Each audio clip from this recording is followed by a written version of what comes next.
What's happening, everybody? Appreciate you guys checking in. All right, we're going to break down some game film. We're going to talk about a couple things. You got me solo for right now. Severe's going to be joining in here very shortly. Chris won't be with us. He's recovering from vacation. He's living his good life. Shout out to him, man. He will be with us on Sunday after we break down or just kind of give you our post-game reaction of the Eagles game. And so we're going to start the show off with myself. But the Severe fans, don't worry. He'll be popping in here in just a few minutes. So I appreciate everybody popping in. I definitely want to give you just kind of my quick takes as to what I saw from the game film. Obviously, I break this thing down as much as I possibly can. I go through, I watch every single play anywhere between 8 to 11 times, right? You got to make sure you see every single player, just kind of how they did. But I'm going to give you my hot takes before we break down this game film. I probably got around 25 plays. I started off on defense, then we work our way to the offense, but I definitely got some hot takes that I want to share with you guys. So appreciate you guys checking in. We're going to kind of let people flood in. Again, I'm going to start off. Severe's going to pop in here in just a second. But yeah, no Chris. He's recovering from vacation. Shout out to him, man. Just good to see that our guy Chris can do his thing, but he'll be popping in with us after the Eagles game. So shout out to chat. Appreciate everybody popping in. Jeff, good seeing you, brother. So yes, here's the thing. And no drinking games today. No drinking games. I'll try to not say here's the thing too much, but no promises. Appreciate you popping in. Jason in the building. What's going on, brother? Hey, Jason. It looked like you were going to do a live yesterday. And let me know if it still went on. I kind of jump in back and forth, but I didn't actually see it go live. Let me know because if you do go live, definitely want to pop in and show some support, man. But guys, definitely go check out Jason's channel. I think he's starting off his own thing. Shout out to you, man. I hope everything goes well with the startup, man. I know it's rocky in the beginning, but shout out to you, man. We all know you know what you're talking about as well. So congrats on not just starting the channel, but doing your own lives as well. Right away, what's going on? Appreciate you popping in the building. What up, Nab, man? What's happening? Appreciate you rocking out with me. Kevin Lurker in the building. What is good? Alec M in the building as well. What is going on? Appreciate you. Let's see. Donuts, Duncan's Donuts, the whole nine. You popping in here, man. I always see you in Jeff's chat. Good seeing you in the building. All right, let's see. Yes. Yeah, man, a pissed off Jason Downs is more fun. And look, Jason, Jason Downs ain't going to hold back. And that, man, you don't hold back neither as well. So appreciate y'all. Always good seeing just more Raider Nation just kind of going live and sharing their opinion. So always good to see. Emmanuel, what's going on? Appreciate you in here. Jason, he said had to cancel. Mom's Kim got pushed. Got it. Okay, man. But I'll definitely keep looking out just to see when you do go live because I'll definitely tap in and try to support as much as I can. What up, LS, man? Always popping in here. Good seeing you. Appreciate you as well. What up, Coach? What's happening, man? Worst Raiders team since 2006 and 1962. Well, good thing. Good thing I don't remember 1962, but I definitely remember 2006, man. Brim Blood, what's going on, brother? Appreciate you rocking. And let's see. Nabin, I think I saw it back. Let's see. Hold up. 805, the mirrored video hurts my eyes. I know. Trust me. So, Ginslinger he would always come up in the chat. He'd always give me crap because it's mirrored. But I'm going to hit you one last time, Jeff. Here's the thing. When you mirror it, now all my pointing is backwards. And when I throw it to severe and stuff like that, now, man, it all ends up being backwards. And I'm like, you know what? Screw it. I got enough to think about. Last thing I need to think about is if I'm pointing in the right direction. So you're going to have to read the Raiders backwards, unfortunately. But guys, appreciate y'all popping in here. We're going to break down some game film. But here, I'm going to hit you guys with a couple takes. I'm going to wait for Severe to get up in here. I've watched a couple of Pete Carroll's pressers the last couple days. And there's a couple things that I've taken from his presser. And what really is unfortunate is the Pete Carroll that was, back in the day with Seattle, through his days of winning, man, I think as it stands right now, We are far from that Pete Carroll. And I think we've known that for quite a while now. But even when you see some of these younger players show promise, unfortunately, I just don't I don't understand the hesitation to play some of these younger players just to kind of see what we have with them, knowing that we have no chance of the playoffs, right? Playoffs, it's not a thing. We have, I believe, 4 games left.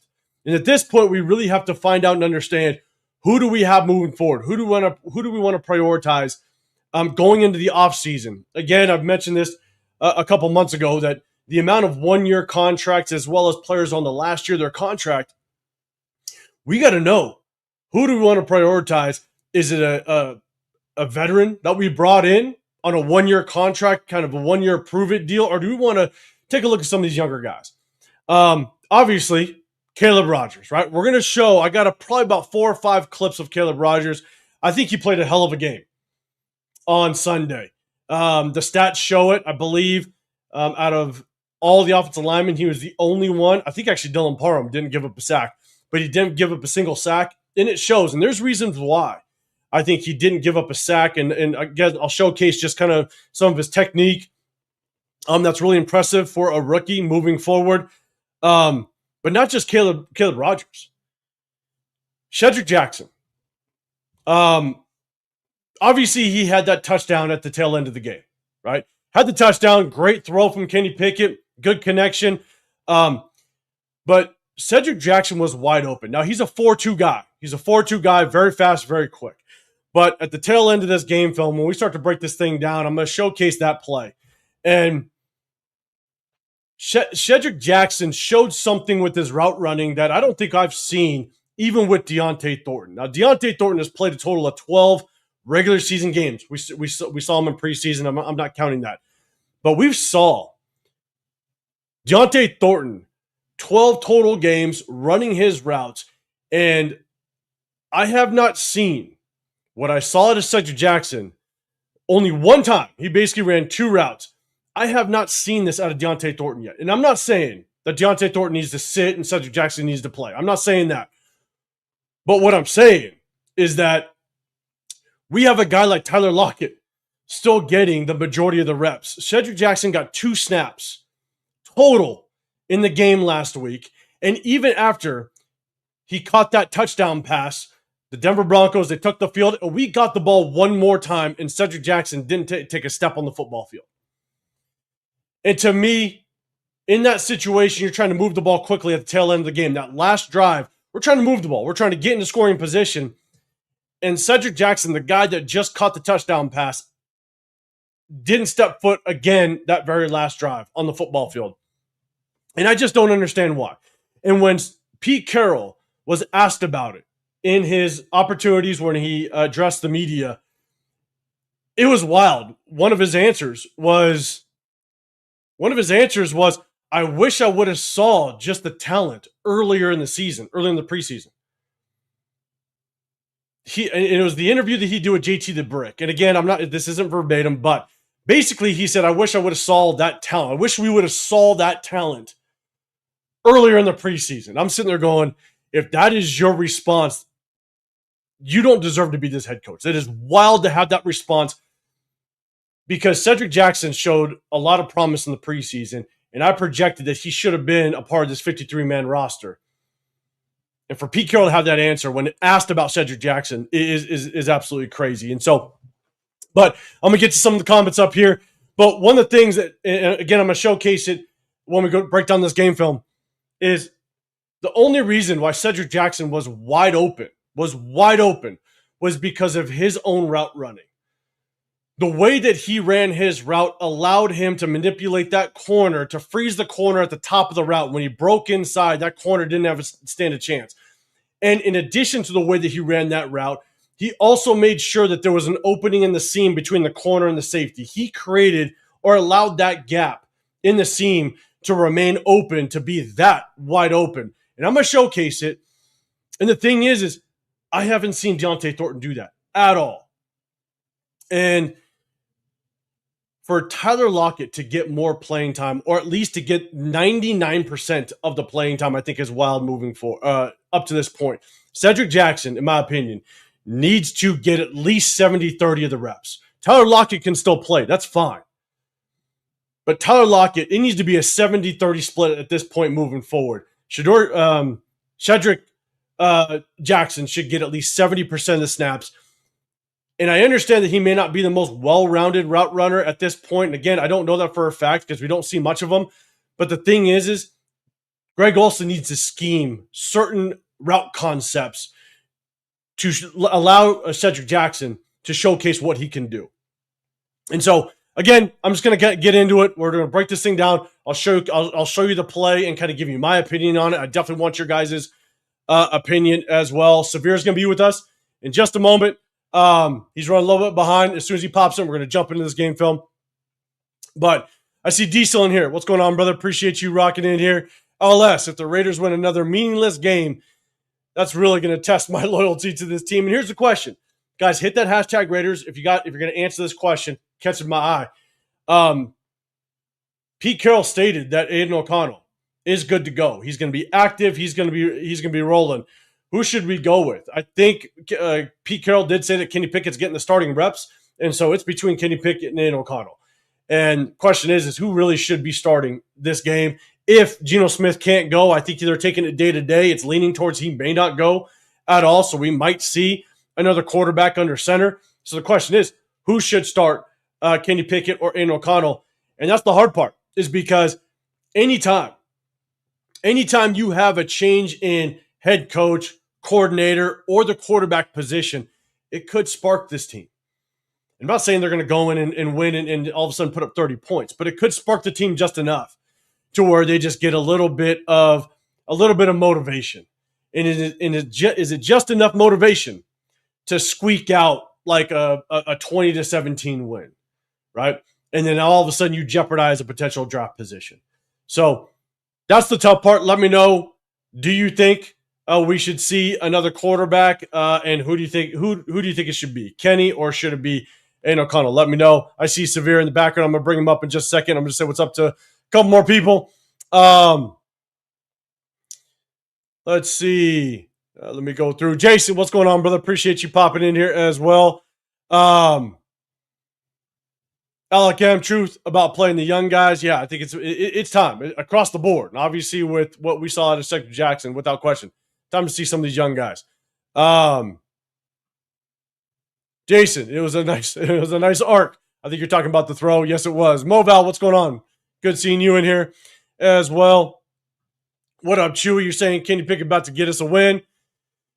You never know. Let's see. Donuts Duncan. Aiden should, only for the fact that he signed through next season. Yeah, we got him for another season, and so we'll just kind of see how it plays out, but you're definitely calling for Aiden. LS, you're saying Aiden as well.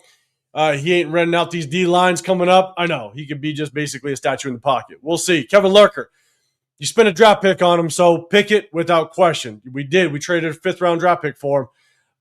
And so if you can get some sort of money's worth of that draft capital, it's going to be wild. Nah, man, Eagles showed me last week. They absolutely suck. Raiders with shit to prove worries me. Raiders with shit to prove worries me. Okay. I'm with you, but I think that defense still can work. That defense can do work. And, man, if we just fall off a little bit, all that Eagles offense needs maybe a little bit of an edge to overcome this game. So we'll see. Brim Blood, Cam Miller needs to get a shot at this point. He's on the practice squad. He's not elevated, so I don't even think we're gonna see him at all. All right, Jason, Severe, I'm gonna bring you up after this one. I'd like to see Kenny Pickett. He's healthy, and we need to have an Aiden O'Connell versus Kenny Pickett anyways. Maybe Mendoza, Pickett, Aiden O'Connell quarterback room. I know a lot of people like Mendoza. So we'll see how it kind of works out. But let me pop him up. Severe, what's going on, brother? How you feeling? Feeling good, man. What's going on? AOC versus Kenny Pickett is the saddest quarterback competition in history of the NFL, bro. That is the saddest. Oh my! If you go into a season with that, oh my God, bro, pack it up, pack it the fuck up. It's just a wrap. It's a wrap. Start scouting for top 5. It's a wrap, and look, like I know again, like Kenny Pickett. You got the storyline. Severe, you're saying it on Sunday, right? The Kenny Pickett could be the storyline going against the Eagles and all that. And That's my worry. Is we just get a little bit of a spark out of Kenny Pickett. This offense just decides to wake up a little bit. And here's the tough part. It's one thing to always keep in mind. This is the comment I made when we went against the Commanders, and Marcus Mariota was going to be the quarterback. The thing is that Pete Carroll isn't giving us a definitive answer whether or not Geno is going to play or not. He's saying we're taking it day to day. We're going to see just kind of how the week works out. Now what the Eagles have to do is they have to prep for two quarterbacks. They got to prep for Geno and they got to prep for Kenny Pickett. And that just doubles your workload on who you're going to prep for. And so if we don't get a definitive answer by tomorrow or even Friday, that's just a little bit of an advantage for us, no matter how good or bad this quarterback room or receiver room is or O-line room is. They're still professionals. And so that's why you sometimes see a backup quarterback come in and look like an absolute stud, but then they fall back down to earth. And it's because sometimes D coordinators, they just don't know who to prepare for. And if the very last second, Saturday morning, you're flipping the script because now it's Kenny Pickett time, now it's like, damn, we now we have to basically just take in a game plan with the fire hose. So that's the tough part. I'm not saying Kenny Pickett's good. It's just that the preparation that a defense has to go throughout a week. Yeah. Now you got two game plans you're trying to muster, and it's sometimes not easy for the defense. Yes and no, only because there is extreme familiarity on that staff with Kenny Pickett. They know Kenny Pickett's strengths and weaknesses. So I don't think it will be quite the same level of adjustment that there would need to be if it was two foreign quarterbacks that they didn't have any familiarity with at all. Vic Fangio knows they know Kenny Pickett. And those guys in our roster, they know Kenny Pickett. So he was just there last year, right? He was there the entire year last year, correct? Right. So and he's there a few years, right? Because he left there. He's there a couple years. He's there 2 years because he was there. He ran from the competition in Pittsburgh and asked to be traded, and they traded him to Philadelphia, where he was a backup regardless. So I think he was there 2 full years. So, they still have to prepare for both guys, like you said. But I just think that the level of familiarity they'll have with Kenny Pickett, I think they can focus a little bit more on preparing for Geno Smith, which is how much do you really have to prepare at this point? But they prepare more for Geno Smith, and then obviously they have the knowledge of Kenny Pickett to kind of fall back on. No, I agree. And the only thing is that it's more about there's obviously a lot of personnel probably on this team that wasn't there in previous years, right? So it's more about the communication. These players being able to kind of see it, and so these coaches still have to show it, and they got to show the tendencies because some of these players don't know Kenny Pickett, and so. It's just making sure, if they are actually prepared to know what Kenny Pickett wants to do, the DC probably does and understands his tendencies, but then how do you relay that to the players and make sure it's effective on the field? And so I agree. There's definitely some familiarity. But in the same breath, it's man, don't be surprised if you just see just kind of a little bit of a spark in this team because of a quarterback change. Yeah. And God damn it, if we squeak out a win, it's going to be an interesting. What's going to be interesting? Is Jalen Carter playing? If Jalen Carter is playing, I don't know. I don't see it. And then even with our young corners, because the guy that gave us the most trouble was Cortland Sutton, and AJ Brown is coming off. Even though they lost, AJ Brown he had a resurgent game, so he can give us some serious issues. And then Devontae Smith, obviously, he's always a tough cover. So I'm not too worried. I'm really not too worried. Saquon Barkley too. Yeah. You got Carter. LS that's saying that Carter's out. Alex M saying as well. I think Carter's out with an injury. So okay. Might be out with injury. That's but with our O-line play. And I'm gonna kind of give you kind of my takes on just what I've seen with the O-line. But I talked a little bit about Caleb Rogers, but I definitely got some comments on some other players. But before we get into it, Huey, man, appreciate you popping in here as well. Silver and Facts in here. I'm hoping we keep Colton on ice this week, hopefully for the rest of the season. That's just my take, but we'll see. I know that it was announced that he's returning to practice. And return to practice means he's probably going to take 2 weeks to just kind of get his feet underneath him. And by that time, we're week, 16? it just doesn't even make any sense. But we can talk about that after. See you too, Nev, man.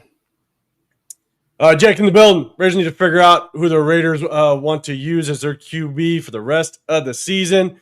We'll see what happens with Gino. Let's see. Brandon Simple in the building as well. What's going on, man? Yeah. Dick's in the building as well. What's going on? Appreciate you rocking out with us. Daniel Kim in the building. I think it's Daniel Kim. I think it is, or just DK. I don't know. DK. I think it's just DK. DK, what's going on, man? This is the Raiders. Anything happening? It's usually bad.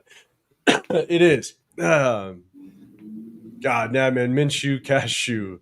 They're both nuts. But that was a terrible one too, though. That's probably worse than Minshew. Minshew AOC is probably worse than Pickett AOC. But it's very close. Very close. Yeah, Laker Nation in the building as well. Appreciate you popping in here. Man, thank you, Laker Nation. You said that. I hope not. But crazier things have happened. But I hope not. I'm with you. Brand simple. Do the Eagles really have to prep for 2 quarterbacks? I believe their usual preparation will be enough to beat us. I feel you and I understand what you're saying, but it is still the NFL, right? It's just anything can happen. It's wild. I mean, shit. We thought now maybe it's against us, and maybe we're just really that bad.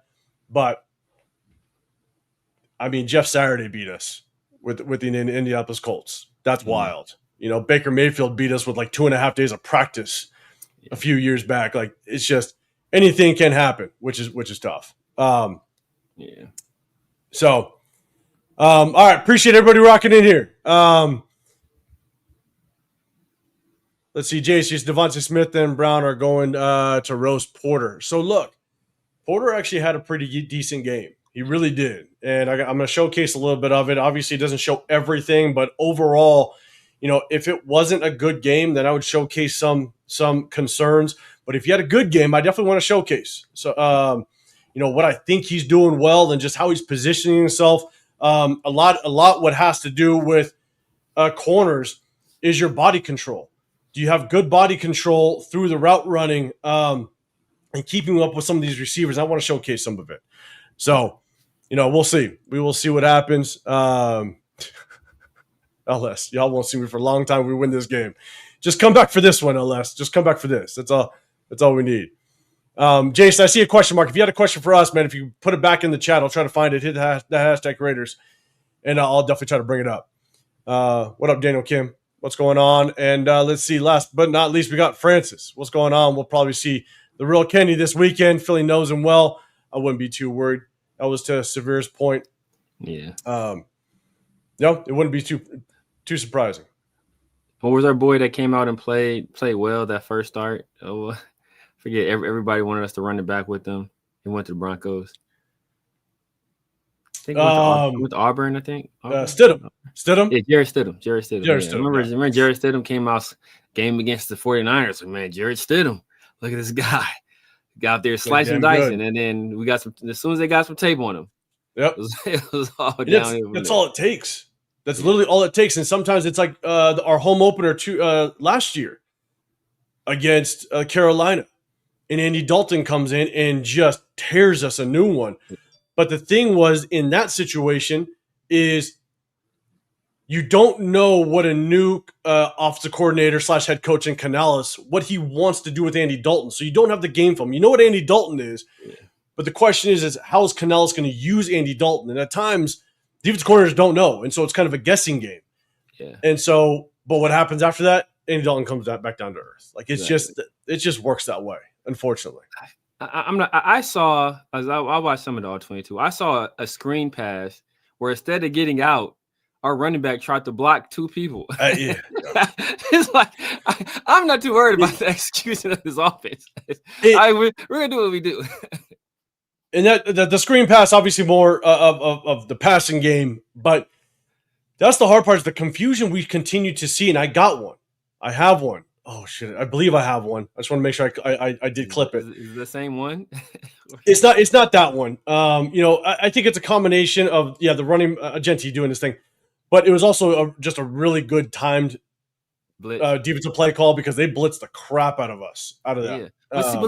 But But that's what you usually want, right? That's what you usually want. Yes. You want to catch a defense in a blitz on a screen, but what you don't want is for your running back to try to block two guys before he gets out of the backfield. Like, hey, just get out there immediately. You see a blitz coming, bro. You release. Now you got numbers. Like, instead, he tried to block two. Like, he tried to block two people. I was like, what are you doing? I know, but and that's the thing is there just still miscommunication in on this team, and I'm seeing continued miscommunication with the offensive line. And I remember when Jordan Meredith at center against Chicago on the 4th and 1 pulled? It looked like he was trying to pull. Kappa did it this game. Yeah. It was short yard situation, and he pulled, but it didn't look like it wasn't like a full execution of a pull. It was just weird. I'm like, are they coaching this? It's just it's weird. I don't get it. So we'll see. We'll see just kind of how it works out. But we're gonna take a look at this game film. What up, Mutation in the building? Did you guys see that Allegiant Stadium was the highest grossing stadium in the U.S. and second in the world in 2025, according to Billboard magazine? I did not see that. I did not see that. I did see, one, the massive amount of orange and lack of attendance. And so, but that's just Allegiant Stadium. Yeah, it's crazy. Unfortunately. What up, Banoon? What's going on, brother? Appreciate you popping in here. Huey, last one. Please don't message this draft pick situation. Yeah, I think mess up. Mess up busters. To cost Raiders. Gonna Raiders. I know. I hope not, and we'll see how it works out. So, what up, Cool Kev? All right, here we go. Oh shit, we got another one. Armando, appreciate everybody in the building, guys. If you guys do us a favor, double tap that screen. It just hits the like button. If you guys don't know, we hit you guys on every Wednesday. We break down game film of the previous game, and we also hit you guys post-game recap, post-game breakdown after every single game. And so just tap in with us. You guys in the Raider War Room, you got the Severe Raider. I'm 805 Raider. My channel is Real Talk Raider Nation. We also got Chris that joins us, Protect the Show podcast. He's living his good life. He's recovering off of a solid vacation. Shout out to him. Well, he'll be with us on Sunday. So make sure after this, go over there, definitely tap into him. But let's break down this game film. Let's have a little bit of fun. But Armando, appreciate you rocking in here with us. And Coach, I didn't do it. I saw some Tom Yami plays, but I didn't bring him up. Did you see his lone tackle? I saw it. I did see the tackle. You put somebody out of bounds? Was that it? Was that the one? No, it was on a pass play. In the pass play? Okay. No, but shout out to Tommy. But there was I have it clipped. Coach, don't you come at me. Don't you come at me today. The return? Yeah, he was out there. He was out there. It was two people that didn't keep. It was 29 and him that didn't keep contained on that right side, and that's what allowed the guy to get out there. I forgot it because he was lined up on the line of scrimmage, and the other guy was like the personal protector, and they were supposed to keep that side locked up. They didn't. I have it. I have it. Tell me, don't mess with me today, Coach, because I might bring up that clip. My bad. What up, Space Beast? What's going on, brother? Appreciate you, man. Chris recovering. He made me nervous. No, he's recovering in a good way. He's getting his blood alcohol level back to normal. I know, right? He's been basically probably just detoxing at this point. All right. As you guys know, we go from cool, Kev, you got a question. All right, here we go. Last one until we get into it. Raiders trade for A.J. Brown in the offseason. I got a quick answer on that. I'm going to say no. Yeah. That's my quick answer. I'm going to say they stay away from A.J. Brown and stay away from George Pickens. They have to have a extremely strong head coach to be able to handle either one of those guys. And we don't have the culture, the locker room, or the head coach or the organization rarely to handle guys like that. We see what happened with AB.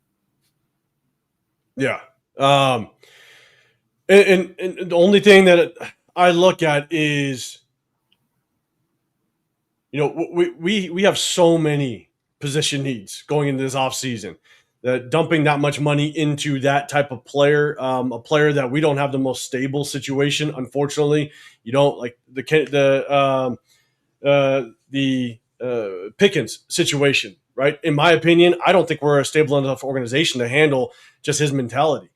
Like he could go off the rocker. Like you see what he's doing with the Eagles, and they just won a Super Bowl last year. Yeah.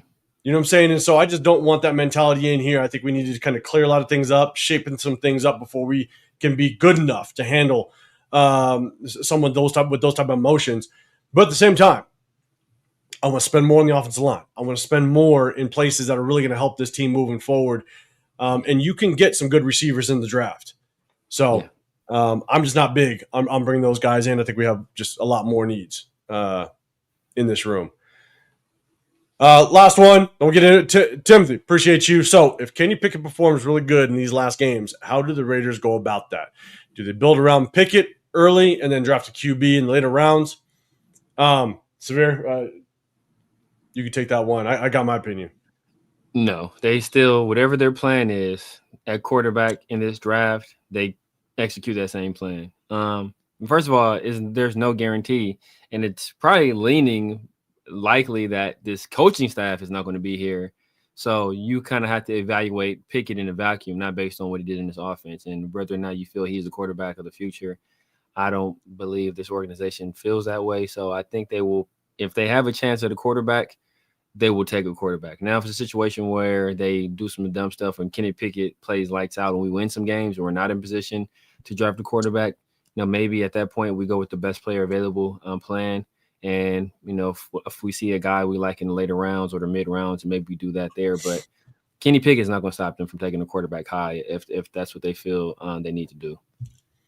And here's the thing, is even if we take a quarterback high, and this is my opinion, if you pick or draft a quarterback high, I'd love to see that quarterback sit for still at least a season. I'd love to see them sit a full season. If they come in the last 3 games or so, just kind of get their feet wet and stuff, I'd be perfectly fine with that. But I'd love to see us, if we draft a quarterback high, you have to bring in a veteran that's willing to teach that young quarterback and understand his role on this team. Kenny Pickett is still young. Kenny Pickett is still going to want to be a gunslinger that's going to try to still prove himself. So he's not going. I don't think he's going to be the guy that's going to want to come in and say, yes, I'm going to teach this guy to take my spot. Kenny Pickett still wants to play it at some point and potentially be a starter. In my opinion, I think that's kind of what he wants to do. Yeah. So I'd much rather bring in a veteran guy that knows that I'm here just to minimize turnovers, let the defense potentially win games for us. I want to keep us in the games, keep us competitive. But my role on this team is to develop the young quarterback and know that probably year 2, I'm on the bench and I'm letting this guy take over. Kenny Pickett's probably not going to want to have anything to do with developing a young quarterback. So that would be my take, is in a guy based on all the free agent quarterbacks that are out there, the guy that I'd probably want to bring in for a role like that, to be honest, is probably like Marcus Mariota. So, yeah. I think they're going to keep him over there, though. I mean, I don't know if he's going to be a free agent. But the guy I've been wanting for years, and before the guy I wanted before we went after Jimmy Garoppolo was Jacoby Brissett, just based on the dynamic between him 100%. And Andrew Luck, his familiarity at that time with Josh McDaniels in that system. That's a guy who I would love to have over here. Another guy, obviously, is another guy I've been wanting on this team for years, and I think we see the relationship he has with another young quarterback, and how he's helped that guy with his development is Jameis Winston. Now, obviously, you mentioned the minimized turnovers. That's not in the Jameis Winston catalog. That's kind of opposite, but yeah, we'll go with it. But Jameis Winston, he also offers you higher upside than a lot of these other guys with his ability to throw the ball.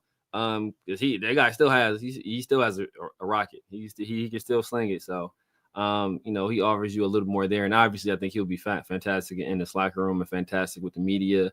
And I think he'll be endearing to fans. And while it still might not be enough to put butts in seats, I don't think he will, ostracize himself or turn fans off in the same manner that Geno Smith has. Yeah. No, I'm with you. And look, if I don't. When I looked at the free agents, Jacoby Brissett wasn't on that list. I don't know if he's a free agent next year. I don't know what his contract looks like. But when I looked at the free agents, the only one that kind of just popped out was Marcus Mariota. No, a guy that knows he's a backup, a guy that could, hopefully maybe try to keep you in games. He may not win you games, but keep you in games and be willing to potentially coach up and help the young quarterback. So, we'll see. In LS, Kenny Pickett would not be able to hide from you if we win this week. Can hide you're in the future. You know, how can he hide from the man that knows his every move? Right? Exactly. All right, let's do this. Let's get in some game film. Johnson Studios in the building. What's going on, man? Appreciate you. Winston under contract next year with New York Giants, $4 million a year.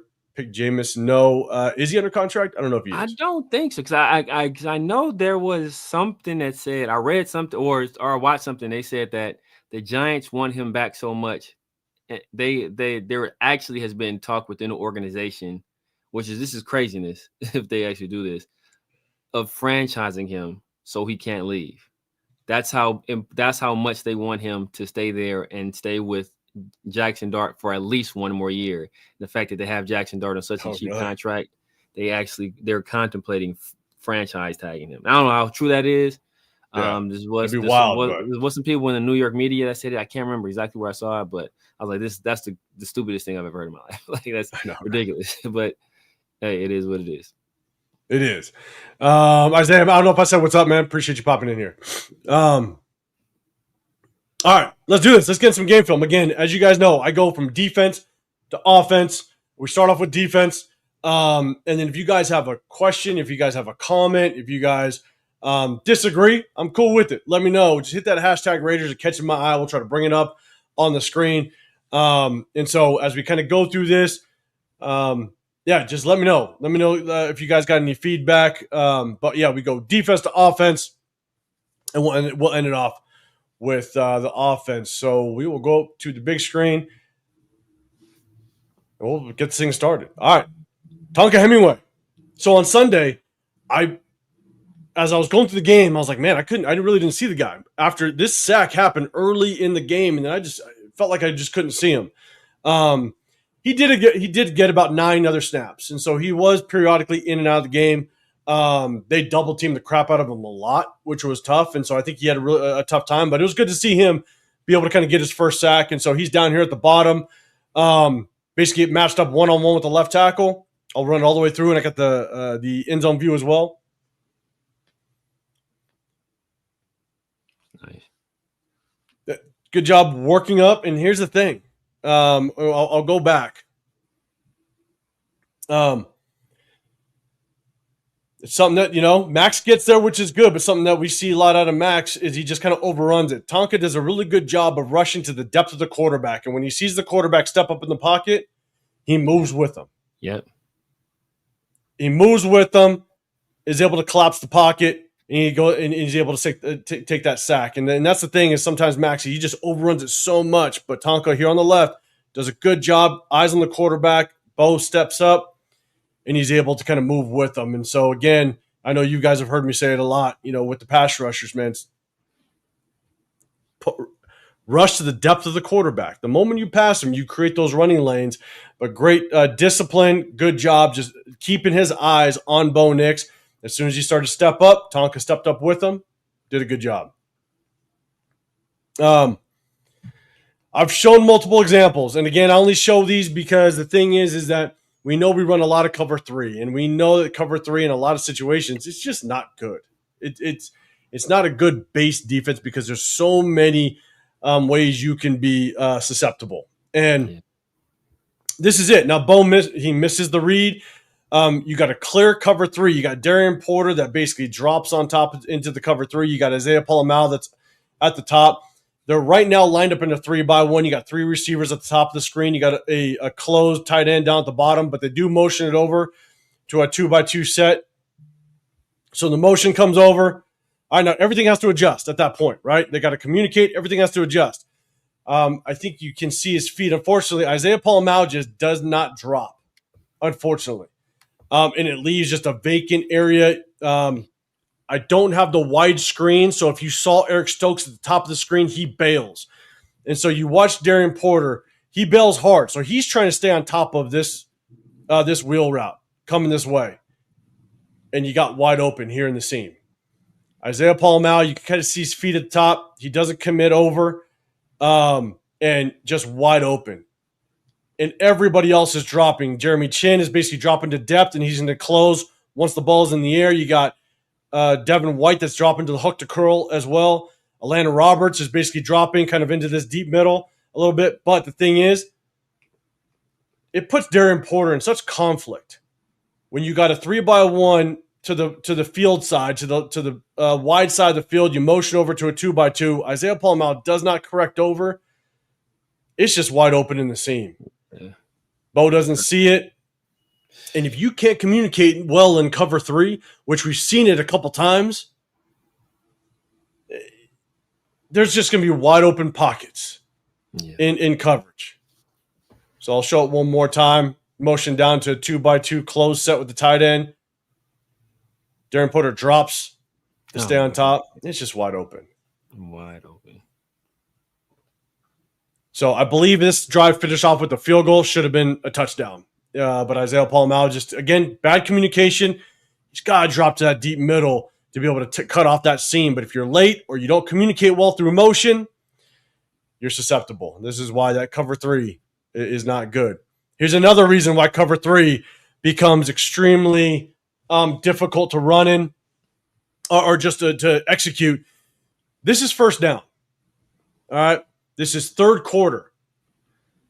Bo Nix has been picking us apart. I mean, they were just short to intermediate routes all day long. Yeah. And because that happened so much in the first half, and this is I believe the second defensive series in the third quarter, this is what happens to your linebackers. This is first and 10. Just pay attention to these two guys. Linebackers at the snap of the ball, you got to start moving forward. Linebackers, you got to play on your toes, you got to play on the balls of your feet. And as soon as that ball snaps, you got to get that forward lean and you got to take those check steps and kind of get towards that line of scrimmage. This is first and 10. And watch the linebacker play. This is after a full half of them just getting basically passed on in short and intermediate routes. These guys are just sitting. The ball's already handed off. They're just sitting because they're so afraid of the pass that's going to happen behind them that they're no longer attacking the run like they're supposed to. And now what happens? The runner gets upfield, gains about 6 yards. Now you're in a second and 4 when you should be easily in a 2nd and 9, 2nd and 10, given the fact that by the time the handoff happens, Atlanta Roberts and Devin White, they're going to be unblocked in the gap. Yeah. Shoot the gap, make the play at the line of scrimmage. Now you're in a 2nd and 10. But because they continuously killed us in a soft zone all first half, now our linebackers are playing soft because they're afraid of what's going to happen behind them. Yeah. And this is what happens. I got the end zone view and I'll show it.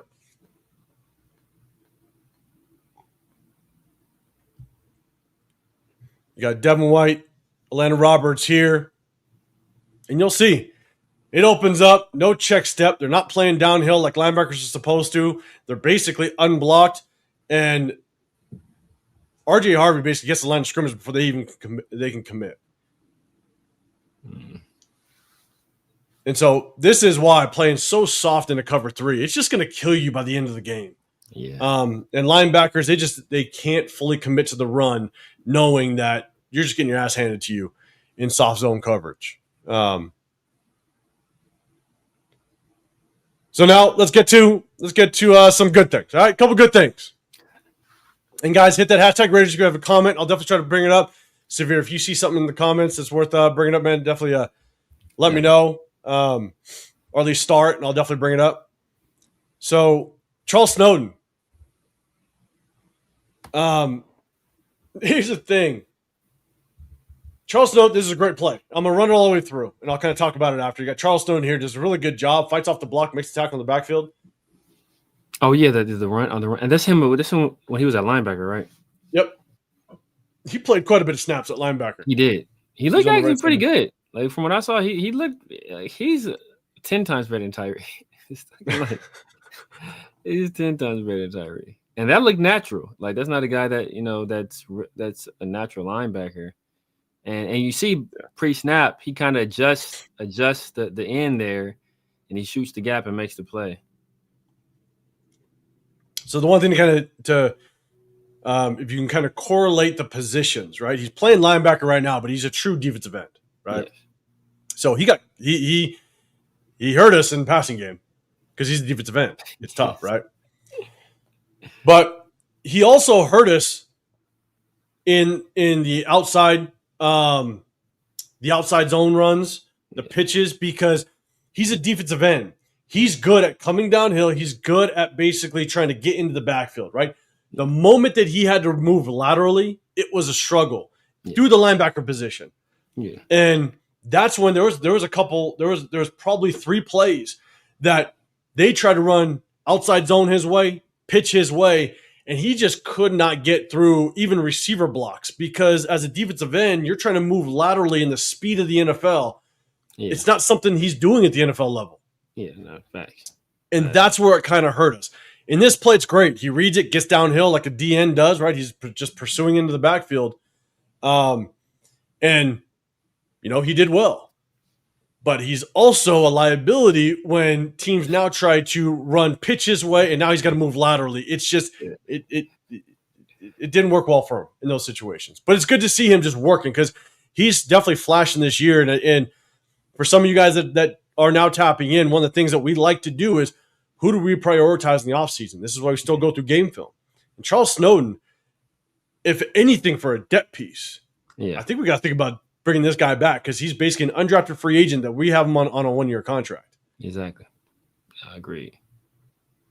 And Jason, you're saying I have a feeling Max is ad-libbing too many times. Ad-libbing too many times, sometimes getting out of position, exposing outside contain. I didn't want to bring it up, to be honest, because there was a lot of times where he'd lose the edge and he'd turn and he'd get into jog mode.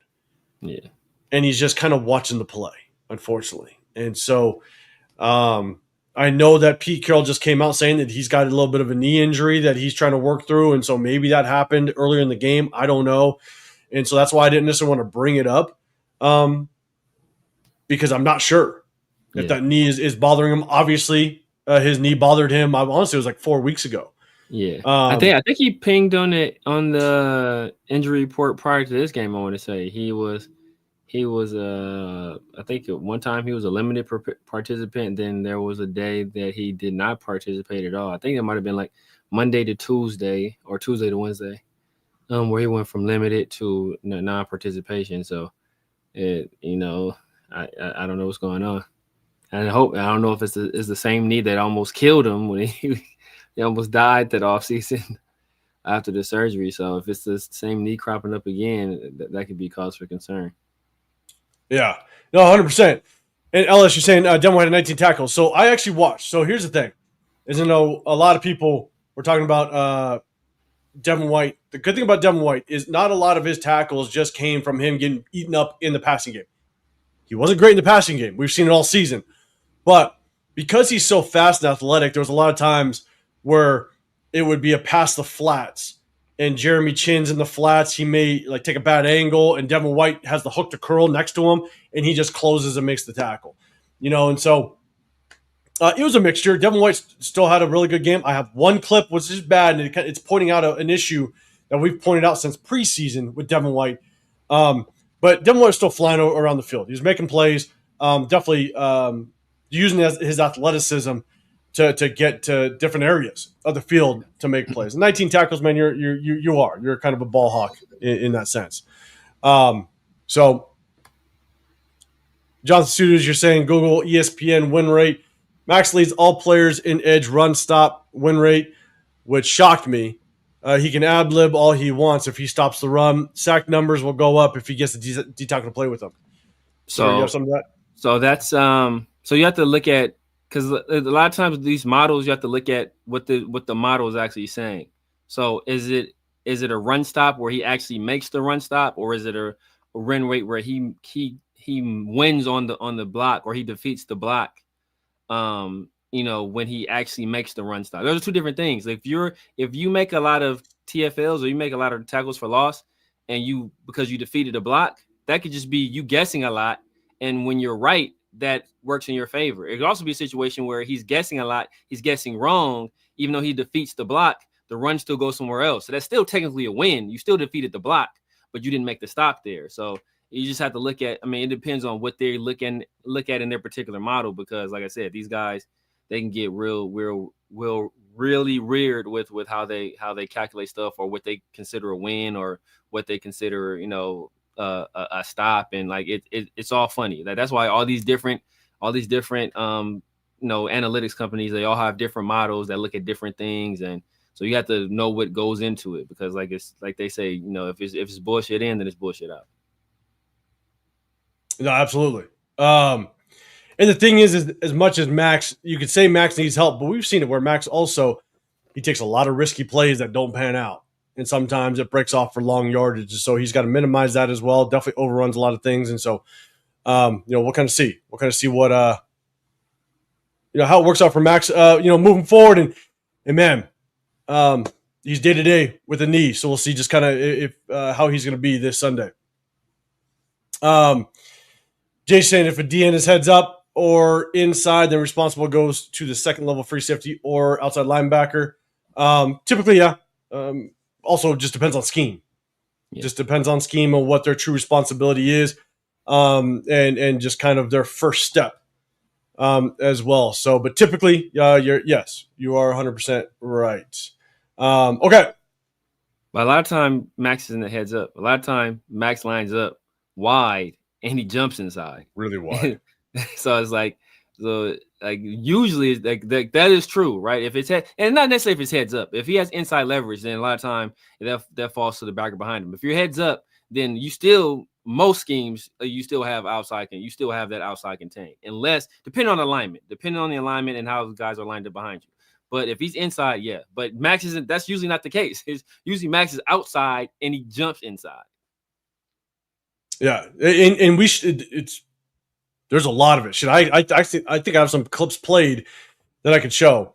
But we'll see how it works out. Captain, what's going on, man? Okay, so let's do this. I just picked Snowden's play. All right, here we go. All right, let's look at a little bit of Darian Porter. All right, I got only about 5 more defensive plays. I'm going to jump over to the offense. Darian Porter. Look, one of the hardest things to do for corners, especially a young corner going to the NFL, and he's going against Cortland Sutton. He's at the top of the screen here, is defending the back shoulder fade. Just the technique that Darian Porter uses on this is extremely good, especially against a bigger, taller receiver. He gets leverage on top with the ability to be able to take a peek under his backside shoulder. I'm just going to run this thing through.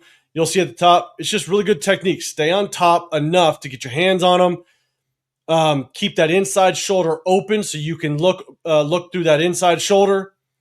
It gets his hands involved in the pass. Yeah, that was a really good rep. It's a really good rep, even given the fact what makes this even harder, to be honest. What makes this even harder is that Cortland Sutton is starting out at the bottom of the numbers. Or sorry, top of the numbers, technically. He's at the top of the numbers, which there's a lot of field to play with. And so Cortland Sutton can have an outside release, and he can break this thing off to the out route. A quick out route, he could break this thing off and curl this thing up. But what Darian Porter does really well is he stays on his hip, but stays with leverage on top, which by having leverage on top, now he could have better body control to shut things down, sink his hips, if Cortland Sutton pulls his eyes back for a backside shoulder. And so he does just a really good job, run him to the sideline, stay top leverage, knowing that now he doesn't have to fully commit to the deep ball if Cortland Sutton tries to take off. It's just really good body control and good positioning through the route.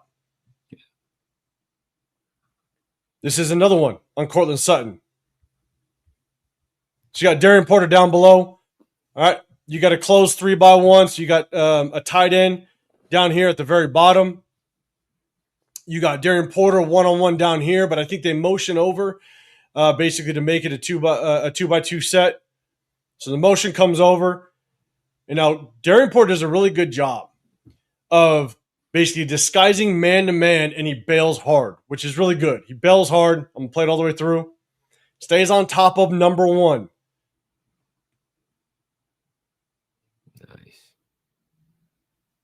And so he does a very good job of adjusting his bail, adjusting his drop on top of the most outside receiver. So his job right here, bang.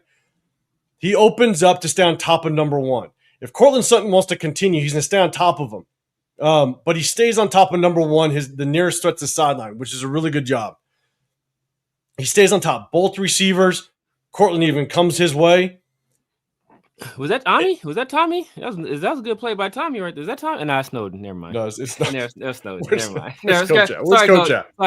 Sorry. False alarm, Coach.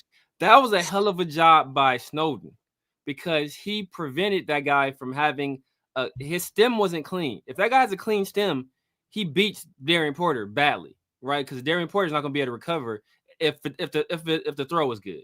But he forces him to take a little bit of an outside release, which forces him toward the help. And Darian Porter made great use of his help right there. He understood where his position was, where he had to be, and that's just good teamwork. Two guys working in tandem, and that's what we haven't really seen a lot. And as we kind of run this through, the one thing is the way that Darian Porter adjusts to Cortland Sutton's route tells me his eyes are in the right place. Exactly. All right. So even though the outside receiver, the number one receiver, basically goes on a wheel route, as soon as that wheel route kind of settles down, his eyes instantly go to Cortland Sutton. He's able to stay on top of that, and it just tells me that his eyes are just focused on the right things through the play, through the progression of the play. Exactly. And so, look, it's good things. I like seeing it. He was watching that wheel too. So like Darian took the way they worked together. Darian took away that wheel, so they couldn't run that wheel, and then Snowden kind of took away that inside guy, and then it was just great. And Darian's length and speed, obviously, he was able to recover to that route. So, I mean, it was just really good, really good 2-man game right there.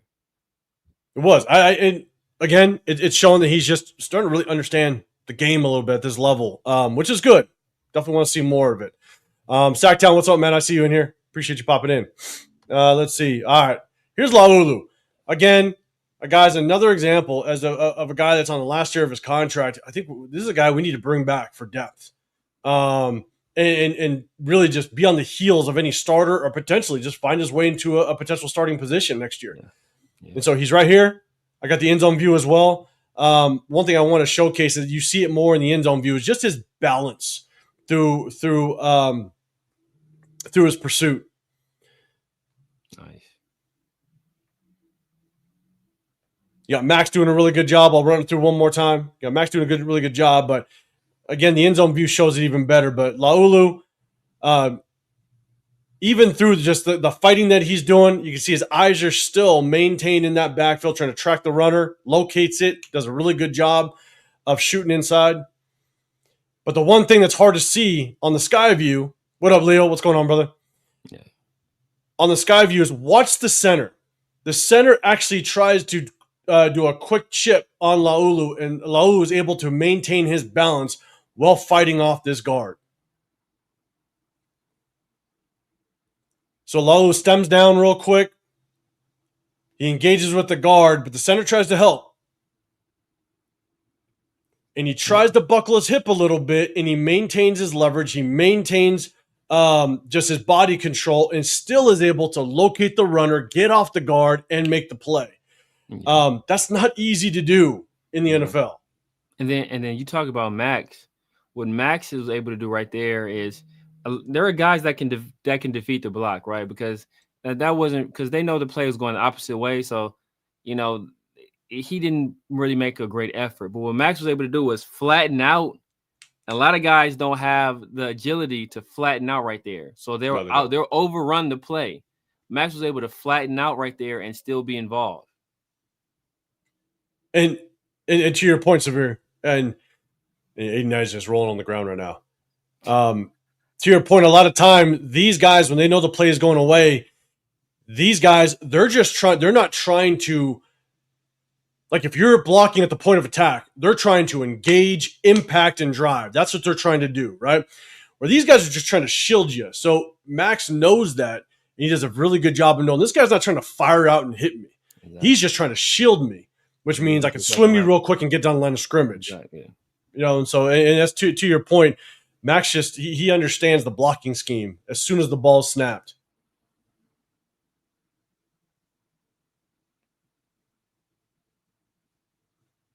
So Good play again. There's Jonah Laulu. All right, here we go. Two rough plays. This is the 3rd and 1. The fullback decided to rip off a pretty long run. This is definitely something that we needed to. No, Leo, I just can't see, man. I just can't. I'm blind, bro. I don't wear my glasses, bro. It's not locked in. It's just blind. It's just old age, man.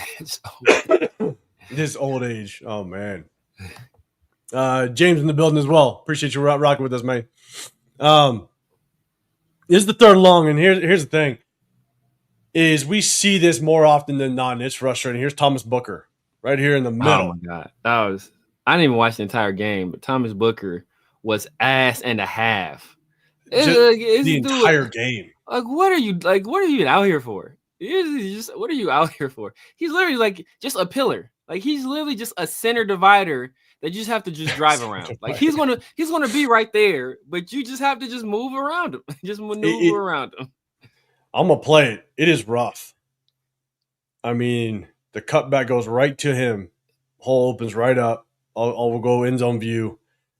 And we've seen this too much with Thomas Booker, but we've seen it. It's gotten worse.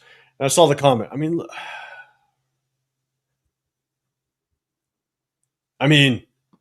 You got to have more gap integrity. You got to maintain that gap, and he's mauled right there, just removed out the club. That's what you call it. He's just out the club. Threw him straight out the club. And Judo Joe, you're saying, did Booker get worse each game? And honestly, like he's shown some flashes, but the thing is that in preseason, it was so hard to determine how good he was because if you go look at who we were playing in preseason, it's nothing but backups. Exactly. It's all backups, and he didn't even look good against backups.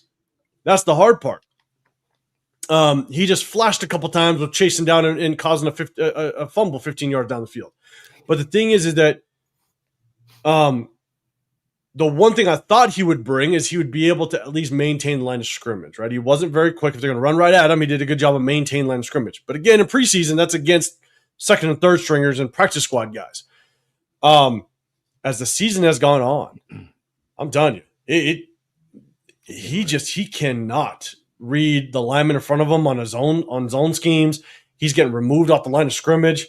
Leo, you're saying Booker or JB won the trade? I don't think anybody won that trade. JB, he's back on IR. Is he back on IR again? He might be back on IR. I don't know. JB plays. Oh, we talking about a revenge game for Kenny Pickett. It's a revenge game for Jacorian if he plays. Maybe. Exactly. I think to see if Jacorian's actually playing. That'll be wild. I got Jack Bastion. You don't worry, Leo. I got some of him in here, and I got my takes on him. We'll talk about it as soon as we jump over the offense. I got one more defensive play. That's a sarcastic question. If you yeah, knowingly. Let's see. DK Booker might be a good rotation piece. JB got hurt again. Okay, got hurt again. Appreciate the update. And even then, with the rotational piece, maybe. I mean, at this point, man, I'd love to see. JJ Pegues got some work. He probably got 12, 13 snaps. He did. I want to see more Tonka Hemingway. Yeah. Tonka looked good. Tonka looked better than JJ. JJ Pegues, in this game, it was hit or miss. But I liked what I saw more in the limited reps that Tonka had than what I saw from JJ. And I wasn't high on Tonka at all when we drafted him. Yeah, I mean, a guy like I wanted, and I think I said it on our live that night. I think it was Joshua Farmer that was sitting right behind him. Oh yeah, that was the guy that if we're going interior, that's the guy I wanted. In that, I think it was because we didn't have the 6th round? We didn't have a 5th. We didn't have a 5th. We traded the 5th to move up. That might have been the Jack Besh move. Well, no, we traded back, then we traded up again for somebody. I can't remember. We traded back twice on the best trade. We traded up for somebody else. So Judo Joe, he did get a sack. I showed it earlier. I showed Hemingway's sack, kind of broke that down. Definitely rewind and check that one out. He did a really good job. Definitely a good job. Delafonte in the building. What's going on? Appreciate you popping in here. Tonka and JJ want to see more of them. Yes, yeah. They need more reps, without question. We'll talk about that more in just a second. All right, Devin White. Again, 19 tackles. Did a good job just kind of being around the ball. Yes, got beat up in the passing game. We've seen it all season. But with 19 tackles, man, you're still flying the football. this is a concern I've had since preseason, and I've showcased it a couple times during the regular season. I think we do bring back a Landon Roberts just as a a tone setter, a green dot guy. You don't want too many. You don't want to go in a free agency draft with too many position needs. But if it's between these two guys, man, Devin White, I think, wants nothing to do with getting his head involved with contact. I swear it is bad. And do you remember that first preseason game against Seattle? I was like, he approached it like he's just chest tackling people, and I'm like, yeah. Did he have concussion issues in the past? I don't think so, though. I don't think so. And he's a running back. He was a running back before. I think LSU might have recruited him as a running back, but he played running back before he played linebacker. Well, so, like, you think he's used to contact. Not like he was like a DB or a safety moving down a linebacker. Like, he was a running back, so he should be used to physical contact. But 100% think he's used to it. But, like, this is... I mean, the opportunity he has here to come downhill, make the tackle in the backfield, and he wants to keep his head out of it. Yeah. Oh my goodness. I mean, you see him actually at the point of contact kind of arch that back a little bit just to keep the head out, and he reaches. I mean, you put your helmet through the numbers. Exactly. And you drive. Like, man, that's what they say. They say eyes on the thighs and drive, man. That's what I mean. And we've seen it enough now. I'm sitting there going, man, like if I got to pick between these two, him and Landon Roberts, man, I'm going with Landon Roberts. Look at the difference. Look at the difference between how a Landon Roberts launches his body into the tackle, and then Devin White is reaching there, like trying to. It's just I've seen it too much that I'm just sitting there going, man, like it's hard to watch. It's hard to watch. So, again, just trying to point it out so everybody kind of knows, look, he still has a nose for the football. He's flying the football with 19 tackles. And we see him. He had 2 tackles for losses in this game, right? So he's still producing and doing some good things. But when you have that, it's like, damn. It's hard to kind of get on that bus. Again, not thinking that he's going to be this amazing linebacker, but you just don't want to go into the offseason with so many needs that who do we prioritize? So it's tough. It is tough. Right away, you're saying, hell no, on White. That's the sign of a player that's about finishing plays. I think you're thinking Landon Roberts.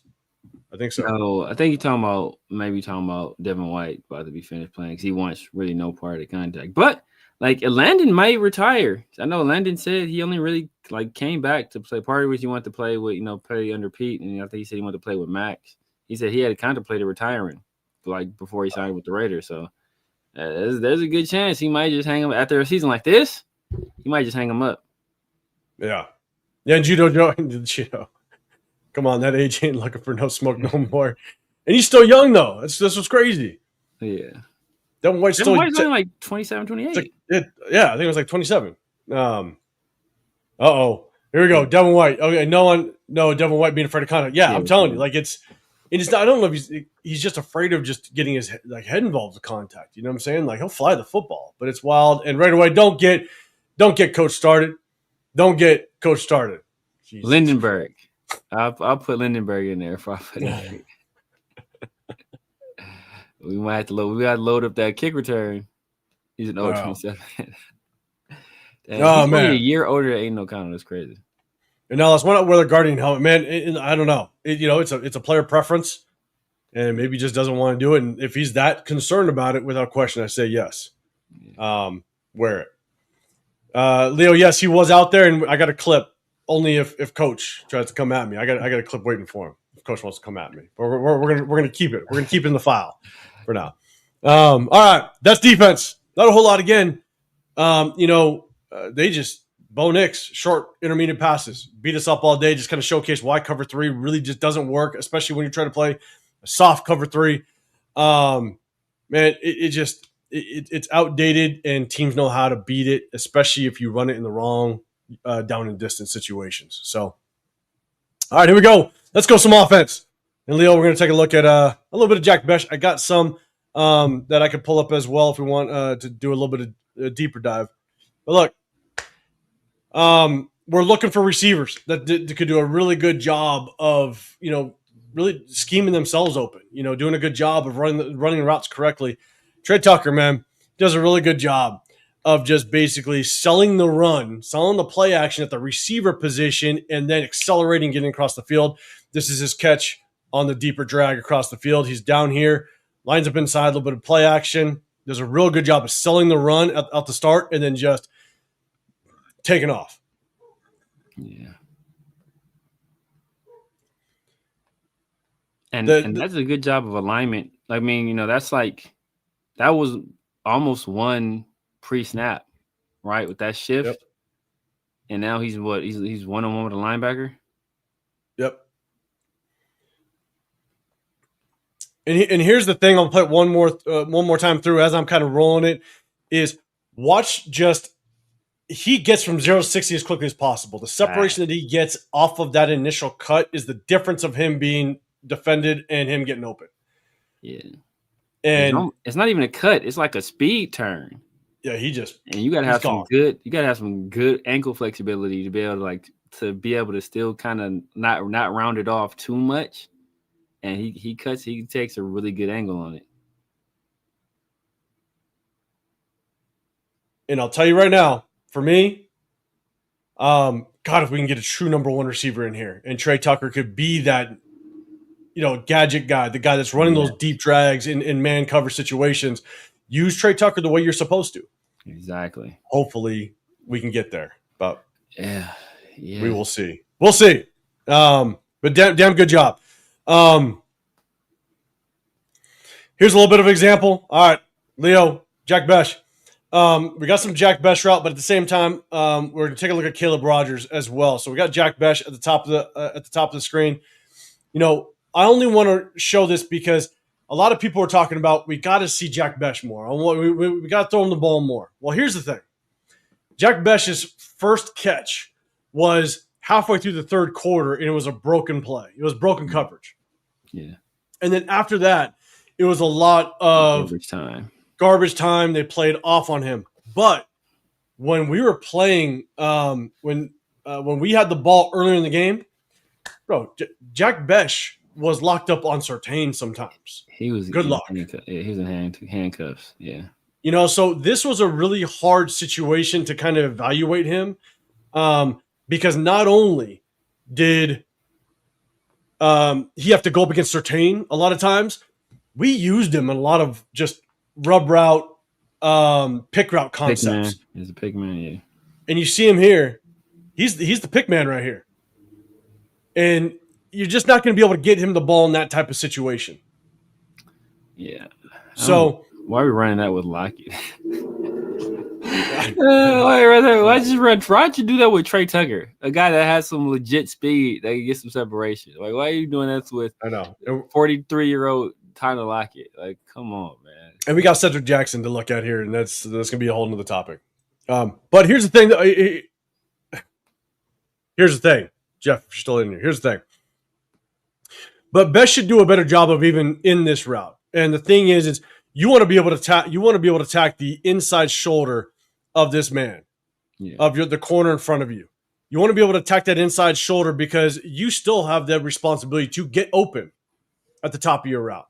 And so if you don't attack this inside shoulder, because you're still going to run him into this guy. This is the guy you're trying to get in conflict. Exactly. And so if you attack the inside shoulder of the corner, get farther inside, you're still going to be able to run this seam up through the numbers. And once you get inside leverage, now you're going to be able to break, and you're still an option as an open receiver potentially. Yeah. But he gets too into the corner's numbers. He's too square up on the guy to where now the corner can get his hands on him. You get kind of caught up, and now you're no longer a viable option. Yeah, Surtain played that well. Or it's not even Surtain. Who was that? That's not Surtain. That's Moss, I believe it was. Okay. Oh, okay. Riley Moss. Yeah, whoever that was, they played it well because they actually kept him. Like them getting physical with him on that route kept Lockett from getting a clean look. Yeah, no, exactly. And remember, guys, do me a favor. Hit that hashtag Raiders. If you have a comment or question on the play, got some feedback on the play, let me know. Hit that hashtag Raiders. Just remember, you got the Severe Raider over here. I'm 805 Raider. My channel is Real Talk Raider Nation. Make sure you guys go hit up Chris, Protect Show Podcast after. He's one of the three that rock out, but man, he's in recovery mode right now. Shout out to him. Caleb Rogers, definitely want to showcase this kid, man. I think he did a really good job on this one. Really good eyes and really good maintaining his base. Through. He's got Zach Allen in front of him. He does a good job of passing off Zach Allen, maintaining his base, and get ready for the twist coming his way. Yeah, that's a good play by Gino too.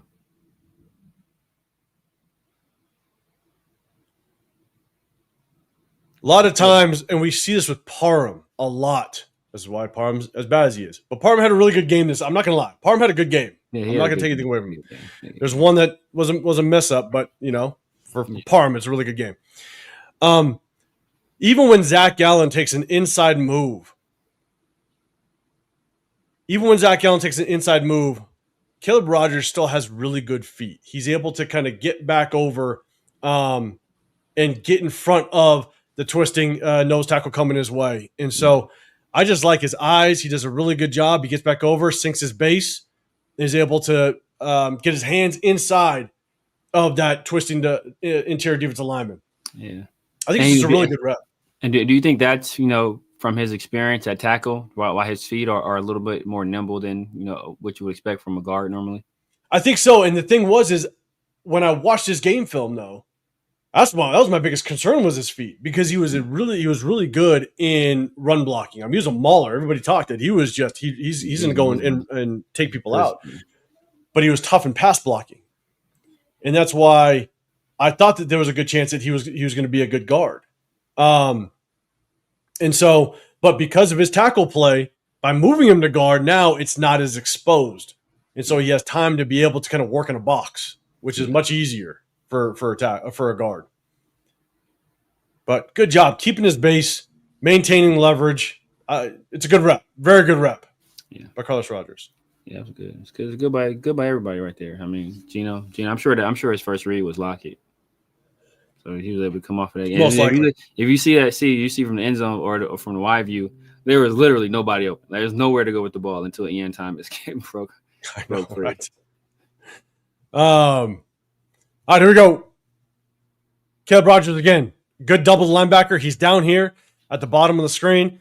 He just doubles, and this is it's simple, right? Sometimes with linemen, with the offensive line, it's not about you just absolutely killing somebody or moving them off the line of scrimmage, or, you know what I'm saying? A lot of it is just technique. It's getting your body in between the defender. I've never coached offensive line, but when I was an offensive coordinator and I'm trying to coach up the O-line, being the coordinator, as an offensive lineman, especially in a power run scheme, Nice. Point your ass to the running back. Get your body in between the defender and the ball carrier. Point your ass to the running back. And he does a really good job. Gets the double team. You watch his eyes. Really good eye discipline. He locates the linebacker through the double team. Detaches. Gets to the linebacker. Eyes are still there. Does a really good job. Seals him off. Kappa needs to do a better job of being able to get his hips around to 77. I think it's 77. But we're focused on Kappa. Kappa did really good. Or Caleb Rogers. I think it's a really good rep by Caleb Rogers. I agree. What's it? Yep, go for it. All right, guys. Not a whole lot to talk about this play, but you got this is Brock Bowers' touchdown pass. Or touchdown catch. Sorry. It's a good scheme. You caught the Broncos more in what looks like a zone coverage, if I remember correctly. Let me run it through. I'm looking through a lot of plays. No, sorry. Looks like it's more man to man. So you got Trey Tucker basically on this deep dig route, clearing the space, which left Brock Bowers one-on-one with the safety. The safety's way too late seeing it. You got Genty going out in the backfield, which holds what looks like the slot corner, holds him down in the flats. It's a good read by Gino. It's a good play call. Really good concept, especially down here inside the red zone. No complaints. No complaints on this one. And the ball placement as well. That was fantastic ball placement. Brock looks over his other shoulder, and Gino leads him away from that defender toward the sideline. It's good execution by everybody. Yeah, and I believe this one is just purely just good blocking by the offensive line, giving them time.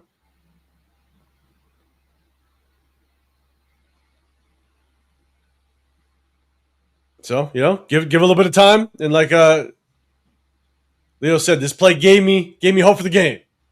And then it just crushed you. Just crushed you, Leo. Crushed us all. Shout out to Gino on that throw. Yes. You'll give him credit when credit's due, without question. So, yeah, right away. They're worried. It's like, man, if he gets the ball right here, he might score. If Genty gets the ball, he can go for 6. I got a play that we're all gonna have fun with Genty. Okay, well, I'm gonna get there. Let's see. Oh no, that was the same play. Hold up. All right, I just want to showcase this one. Yeah, Milk Beezy, what's going on, man? I'm just showcasing this one because I'm sorry, it's probably one of the dumbest plays I think I've seen in a very long time, and we've had some dumb plays on our offense. I have no clue why you're running a swing pass in the end zone. And this is designed.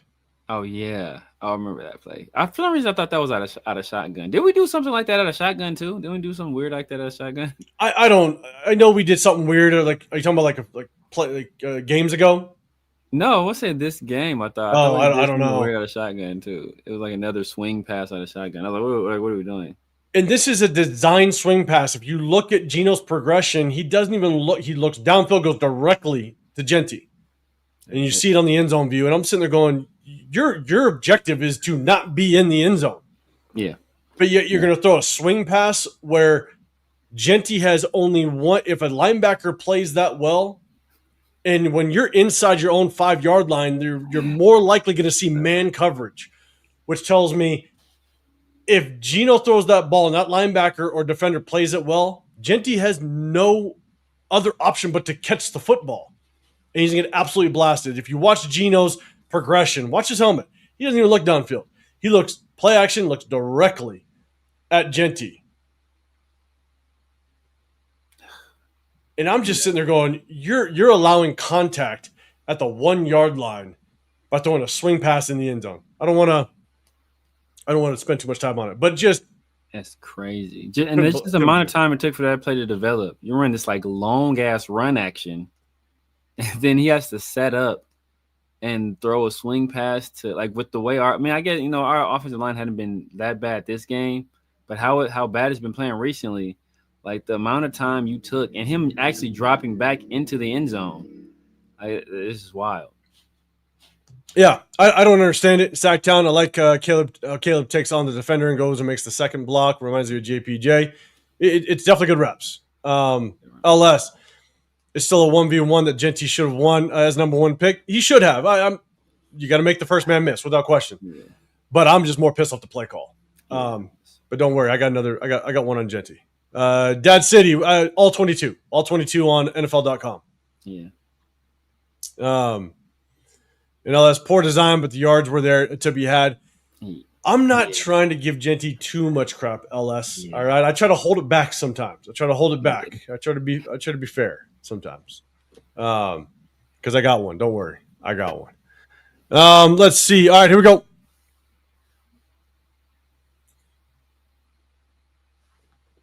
All right, this is zone play. You got Caleb Rogers down here at the bottom of the screen. This is the one that's a little strange to me. Again, sorry, he's at the top of the screen. Sorry, let me go back. Caleb Rogers at the top of the screen here. He does a really good job getting to the second level. I like the angle that he takes. A lot of times, offensive linemen, they take bad angles. And so does a good job chipping, takes a good angle, and an angle that gets you squared up to the linebacker. Now, it's tough to hang on to him because you don't know where the running back's going, right? It's tough to maintain that block. But this right here is just a good help. Gets to the linebacker with the flow, takes a good angle. A lot of times, the linemen just take bad angles, but it's good to see him take a really good angle. Attaches on. You want to maintain the block, but it's hard when the linebackers or when the running back's moving. Yeah. But good rep, good job getting the linebacker. Here's the one thing.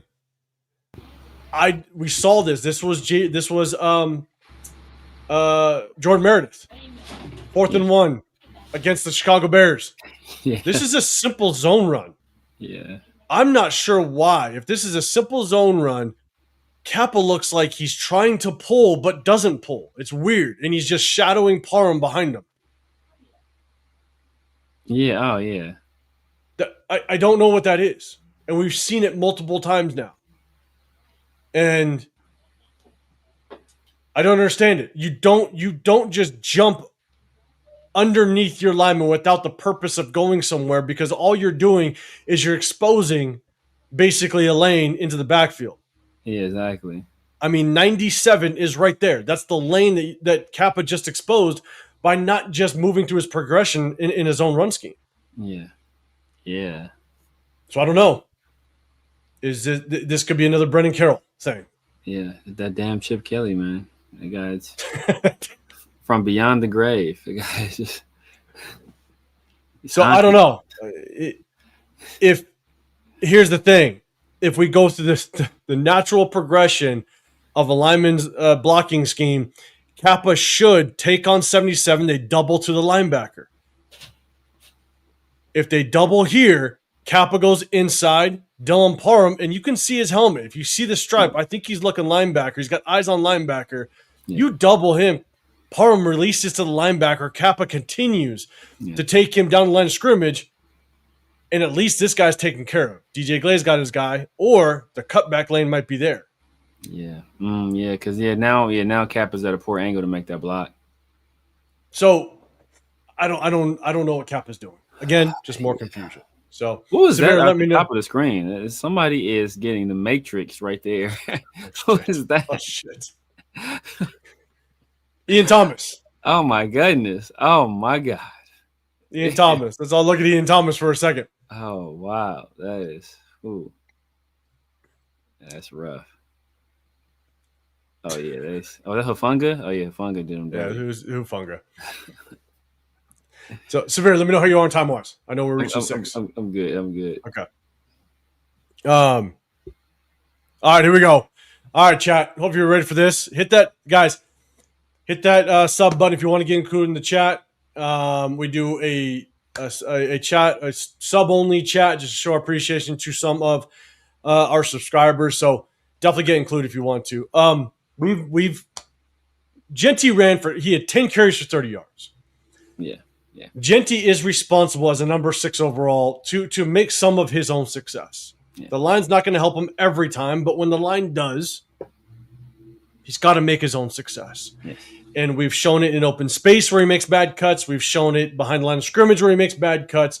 I kind of alluded to it last Sunday when we kind of went in post game after the game, and basically said, "Look, I think the speed of the game is just getting to Genty. I'm going to run this thing through. You got DJ Glaze that's going to pull and kick out Zach Allen. Basically, Genty's going to get the handoff, and I'm going to run the sky view, and I'm going to run it through the end zone view as well."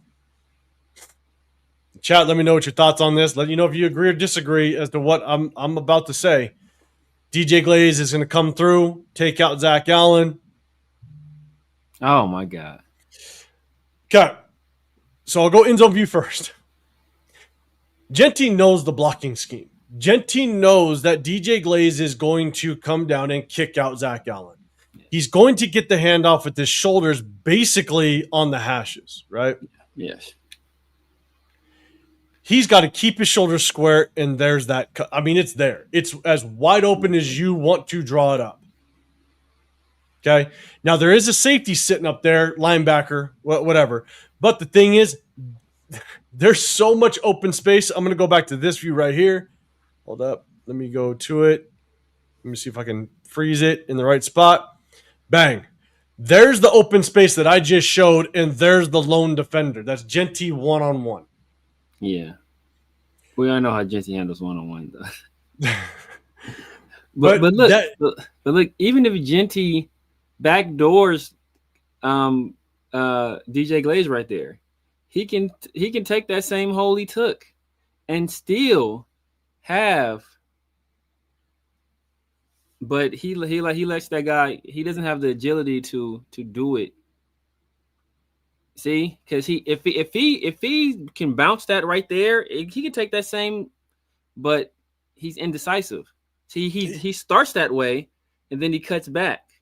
If he's kept that direction, or just took the back door behind Glaze, he has plenty of space right there to run. Correct. But here's the thing, is what bothers me is he knows the blocking scheme.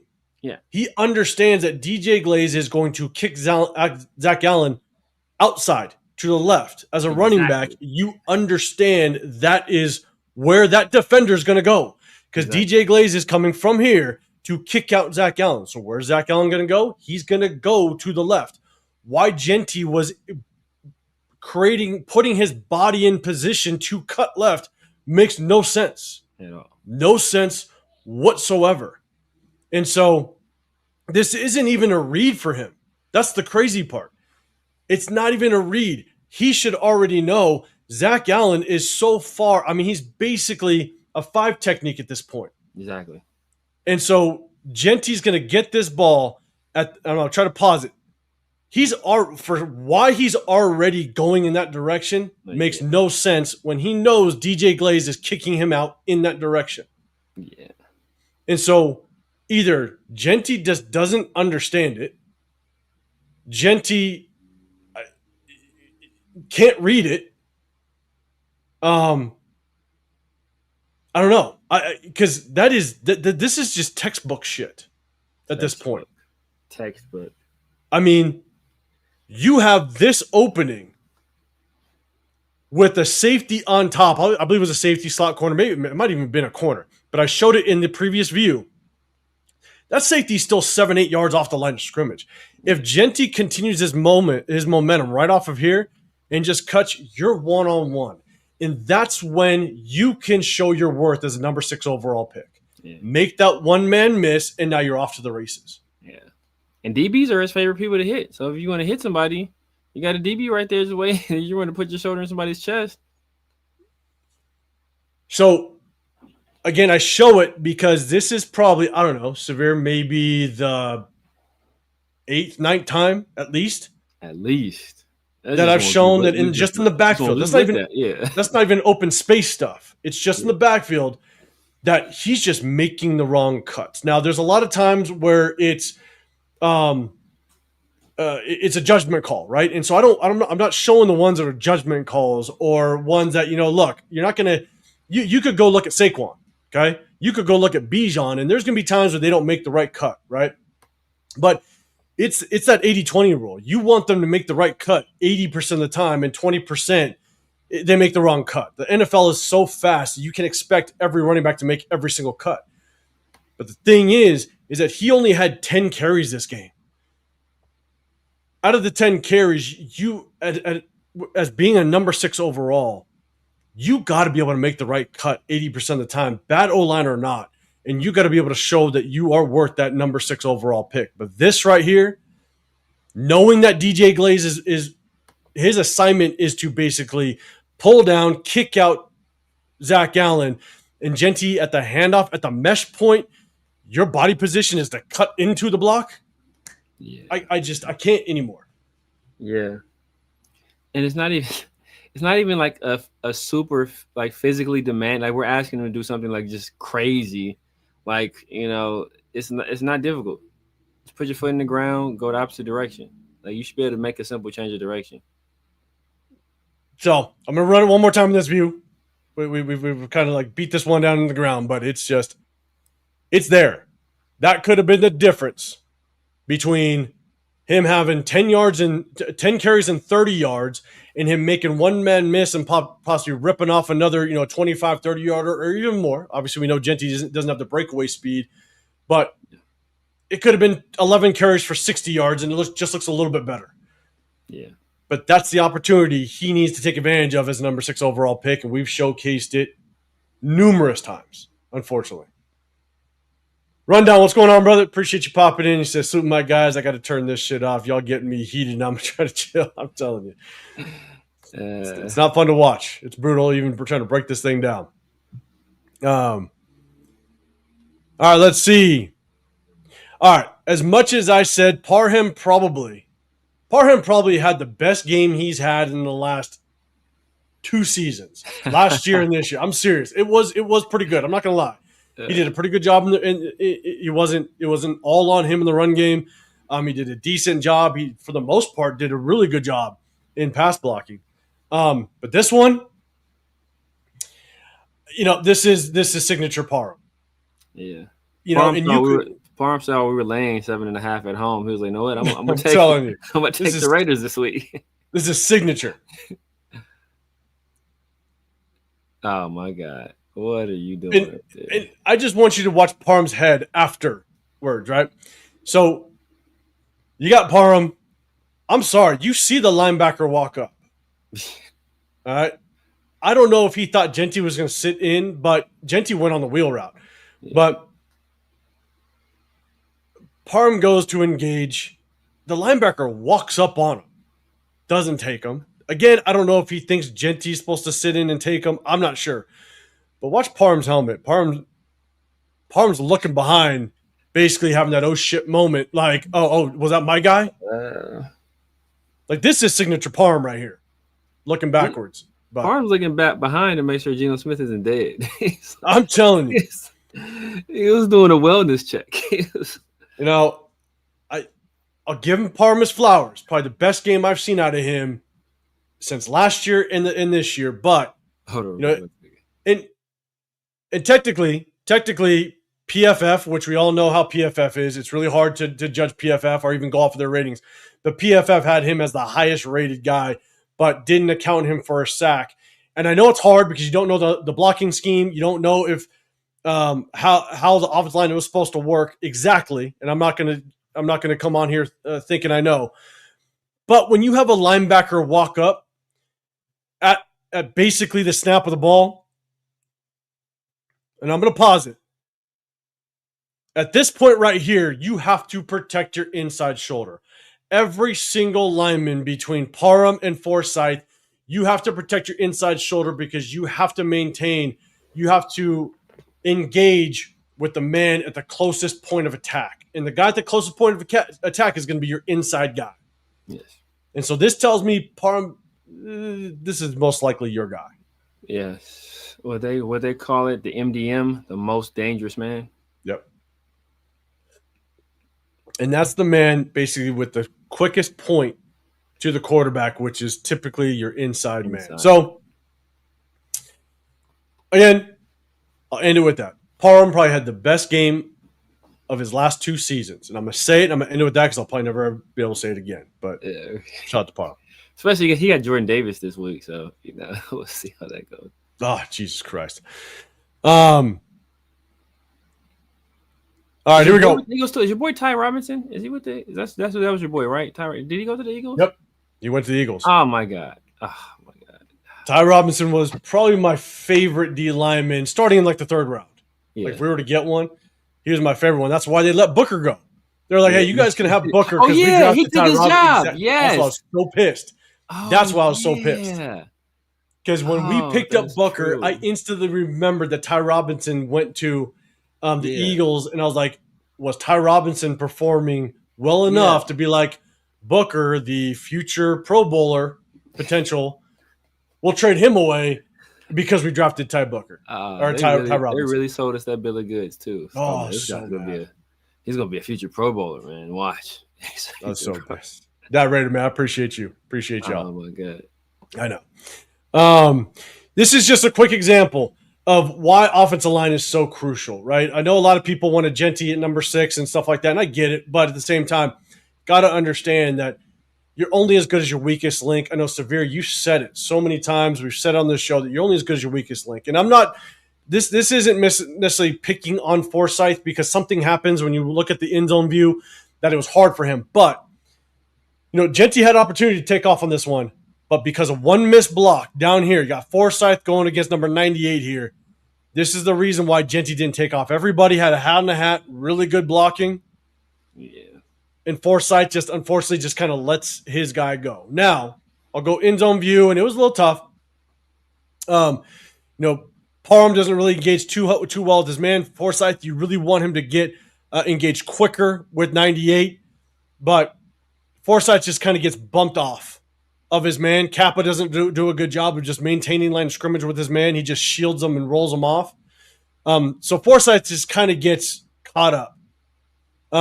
But Forsyth was stronger and was able to kind of move his man downfield, kind of run his man into the linebackers, into the second level. If you had a good offensive lineman, I'll pause it.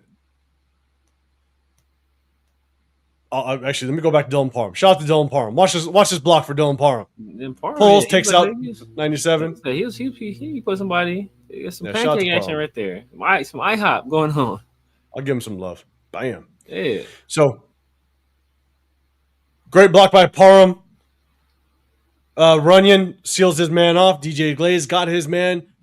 Again, great job by Caleb Rogers. Getting to his man. Second level. Sealing his man off. If Forsyth actually makes his block, there's the lane. Hufunga was going to be late. Yeah. There's the lane. Yeah. You're only as good as your weakest link on the offensive line. And all it takes is for one missed block, and that's why it's so crucial to prioritize the offensive line in every situation. Because if you have a top offensive line, there's a good chance that running backs will be able to have holes to run through, and you can protect your quarterback. Yep. Again, so I'll run it one more time in zone view. Just a good example of you have a good offensive line, not just your starters, but even prioritize some backups. Yeah, you're not going to fall off that much, and it just takes one weak link. So, just want to show that as an example. Let's prioritize the offensive line in this offseason. All right. So this is a really good job. Bad throw by Geno Smith, but this was a play that they ran last week. It was later in the game. It was Tyler Lockett. He caught it. Basically, if he stayed on his feet, he could have ripped off probably about 20, 25 yards, but he tripped over his feet a little bit. But it's a really good pass concept that I wanted to see more of. And I said that when we broke down game film last Wednesday. And they did it again. But this time, the Broncos knew it was coming. And also, Geno noticed that it was his own defense. Last time, it was a man defense. And so, Severe, were you watching? We were breaking this one down? Yeah. So, you got basically a bunch 3-by-1. It's a closed set. You got Brock Bowers that's basically lined up in tight end position, but he's in a receiver stance. But got a closed set. You got a trips up top. And last time, they were stacked and staggered. Well, these now, even though they're staggered, they're not stacked. You got this inside slot safety that's splitting the difference between the number 3 receiver, which is Lockett, and the tackle. Anytime you see the third defender split the difference between the number 3 receiver and the tackle, you can instantly know it's man. It's man. Zone. When he's this close to the line of scrimmage. And so you also have this corner at the top of the screen so far backed off, playing outside leverage of the number 1. So right now you automatically know you're going up against his own coverage. And so what they did was this time Tyler Lockett had basically that read route. You have 2 go routes to basically clear this underneath zone. Tyler Lockett basically has the option route. He's going to work outside first and then have the option, depending on what the position of this guy is, he can work it out or he can work it in. He works it inside, but Geno noticed it was zone coverage. Bad throw by Geno, but it's a good job. It was a good read by Geno. He's just got to get the ball there. But they're going back to this play, which I like. And like I said last week, I want them to go back to it because it's a pretty nasty route combination that's really difficult for defenders to keep up with. Good read, just bad throw. Yeah. If you gotta help your quarterback right there. You want a better throw. That could be a score if he leads him a little bit. But that's it. It's a score. If he leads them, it's Hufunga. Hufunga's not keeping up with Trey Tucker. No. But you're right. If it hits your hands, it's a catchable ball. That's basically what it needs to be in the NFL for a receiver. So But I just want to point out, it's good to see that route combination again. It's good to see Gino understand the adjustment to it, knowing that last time it was man, read it right, lock it. This time they saw a zone. Now he was able to see Trey Tucker cross over. But the Broncos were prepared for it, but Gino picked the right read, which was good. This is Besh's first catch of the game, and it's if people didn't see it, I just want to show it. It's just broken coverage, right? We motion Tyler Lockett down. Incredible Jack Besh. And what's good about pre-snap motion for those of you that just kind of don't understand the nuances of what pre-snap motion does is you watch this defender here have to communicate. And when you get motion, it forces them to communicate. And if they don't communicate well, then you have opportunities like this. Miscommunication, broken coverage, and now Jack Besh is just sitting all by himself. So that was his first catch. Hey, that's Puka Nakua level stuff right there. God damn it. Jesus Christ. Don't start with me. Don't start with me. I got some more Jack Besh. We got a little bit of time. But I just want to showcase that because I know a lot of people, there's people in the chat going, you see him get open. Like, honestly, a lot of it was garbage time and it wasn't even him. It was just broken coverage. We'll see. Just want to let everybody know that's kind of what that first pass was. He did. I have a couple more. He did draw a PI, right? Didn't he draw? He drew a PI against Surtain, didn't he? I think he drew a PI against Surtain. He drew a PI, but I mean, I'll be honest. Like it was kind of. I don't even know if it was PI. Like it was. Those were rough calls. Yeah, it's like guys jostling. Another really good job by Caleb Rogers. Showcase this really quickly. This actually just kind of shows Caleb Rogers' balance. And it's not easy as an offensive lineman. So he's at the top of the screen right here. It's a nice recovery. He gets pushed off he gets pushed off balance just a little bit, right? I mean, that arm comes off strong right here by this defensive lineman, right? The arm comes off strong, kind of gets Caleb Rogers off a little bit. But what Caleb Rogers does is he finds the nearest shoulder, gathers his legs, and he finishes.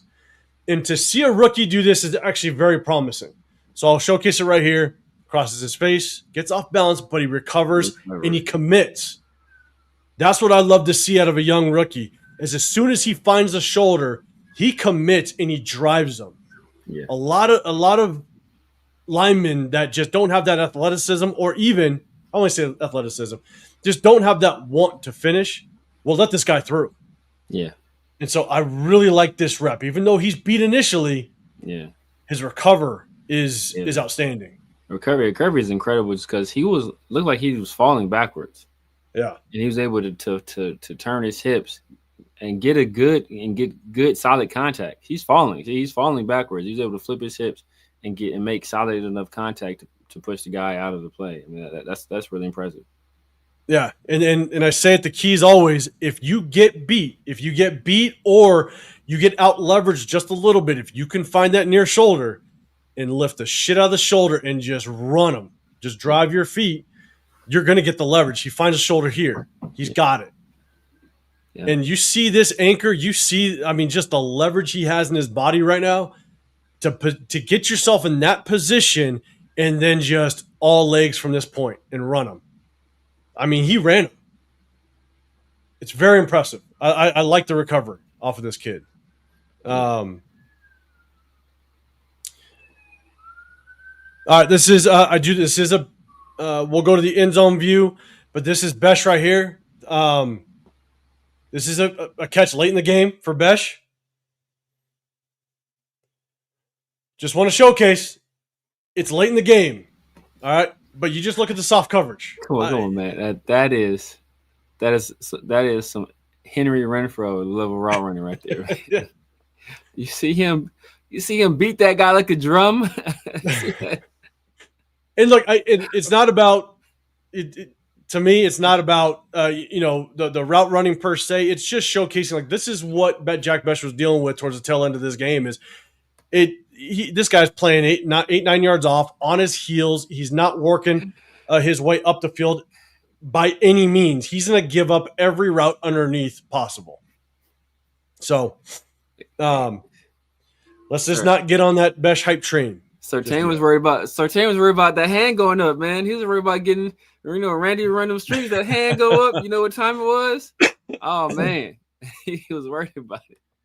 He ran away looking at the China route. China route, yes. What up, my two? What's going on, man? All right, Caleb Rogers. Showcase Caleb one more time. To me, man, just good lateral movement with his legs. Here's the thing, again, he gets beat again a little bit. This D lineman crosses his face, but he does a good job of just keeping his feet moving. A lot of times, linemen will get stuck in the mud. You might hear that with linemen sometimes. They get stuck in the mud. Their feet aren't quick enough to kind of gather. But I just he gets beat, but he has good enough lateral movement to continue to work him down the line of scrimmage. Kenny Pickett does a good job maneuvering the pocket a little bit. So it's not great, but I just like the fact that he was able to kind of get lateral movement to maintain his body in front of the lineman, even though he was beaten. So I'll take it.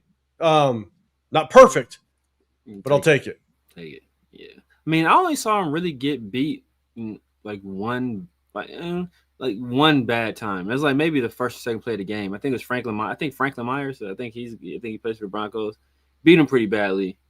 Then there's another time he got walked back. I think Geno kind of got the pass off quickly. But after that, I think at that point he kind of realized, you know what, I can play and it was hey, he got those when anytime you play in the past, when you get in the game and you get tackled that first time, and then you kind of okay, the butterflies are gone, and you kind of get into the game.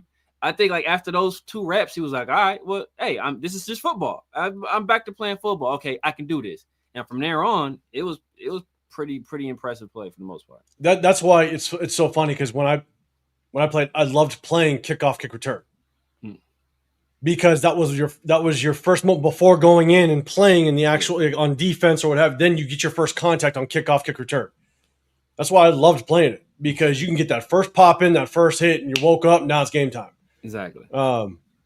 So Andrew, Raiders could have Phillip Rivers.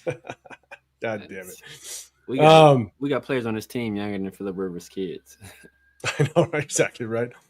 All right, we got 3 more. I got Cedric Jackson's touchdown. We're going to talk about that in just a second, but I got just a few more. Another good rep by Caleb Rogers, but the rep that you were talking about, where he looks like he got pushed back a little bit. I have that rep. I clipped it. I was kind of just picking and choosing the ones I want to show, but he did. He got walked back just a little bit, but he anchored extremely well and was able to maintain his position and still made the guy. And got into Geno a little bit, but for him to be able to get walked back, but then sink his hips and maintain his position was actually pretty impressive. And so not getting walked out like, oh God, Will Putnam. Jesus, mother fucking God. That guy. All right, here we go. Really good technique. Great eye discipline by Caleb Rogers. He's right here. He's going to sit down. He just waits for the guy to come back. It looks simple. It looks, it doesn't look like an amazing rep, but just to know that he has the ability and discipline to understand waiting for someone to come back. He passed him on to Kappa. That was nice. That's nice. We haven't been able to do that all year. It's been a tough go. And you know what I noticed? And I'm like, is, how even when Meredith went to guard, and Meredith just kind of had a rough go at guard. Obviously, I was excited that Meredith was going to go back to guard. What I didn't notice, right guard though. Exactly, they flipped him. They flipped him to the opposite side that he played last year, which I'm like, that just takes some transition as well. Not only are you trying to transition from center to guard now you're transitioning from one side to the other side. Exactly. That he hasn't played. Exactly. In I don't know how long. And so, all right, I digress. We're done with that talk. So, but good to see Caleb Rogers. Good eye discipline, good technique, way to pass off a D lineman, waiting for someone to come back. Definitely like to see that, and that's why. That's the type of technique and discipline that gets you 0 sacks in an entire game. Yeah. So, all right, here we go, guys. Got 2 more. This is Cedric Jackson's touchdown. All right, guys. There we go. Remember when we went live and Pete Carroll said something about like, oh, I wish he was one of the more impressive young. He was the most impressive of the young receivers this offseason. Those are Pete Carroll's words. It's just, and then he had an interview with JT the Brick, and he literally said, "This kid is great. I wish I would have saw it in the offseason." He said, "I wish I would have saw this kid talent in the offseason." This dude is senile. He's either lying or he's senile. It's one of the two. He's either lying or he's senile. And then he went on to describe the last game that he had, where he's like, he had like 6 catches, and I'm like, "Would you go back to the film and finally see it?" Like, you've got to be kidding me with your responses. Oh my God. So this is a very impressive catch and throw. But there's something that's even more impressive that I'm like, we need to see more Cedric Jackson moving forward. So I'm going to run through. And he's down here at the bottom of the screen. We'll just run it all the way through. Oh, nice. I think I just got the sky view. It's the easiest one to just kind of see everything. And I'm just going to run through. We're going to run this a little bit just so everybody kind of can see. It's not just the throw and catch. Yeah. If Cedric Jackson has been running routes like this in practice, that's a nice why in the hell have we not seen this kid before with a depleted receiver core? I mean, with moving on from Jacoby Myers, and then you brought in Lockett. That's a nice route. That's a nice route because the way he stemmed, he sold it like, okay, I'm going to hit you with the corner, because he had that inside release and he stemmed it in such a manner where now the cornerback or where the DB's thinking, all right, man, I got to protect against this fade or this corner route, and he sells him on the corner, and then he comes back to the post, and that's nice work. It's nice work for so many reasons, and here's one, right? He knows it's zone coverage. He's already identified it zone coverage, right? And so he stems this inside, and severe, yes, without question, right? He stems it inside, but he knows that stem inside is not going to affect this corner because he's got basically the deep third. It ends up being a cover three drop for the defensive backs. You got this safety on the opposite side that's going to try to get over and take that deep middle. He already knows this corner has the deep third.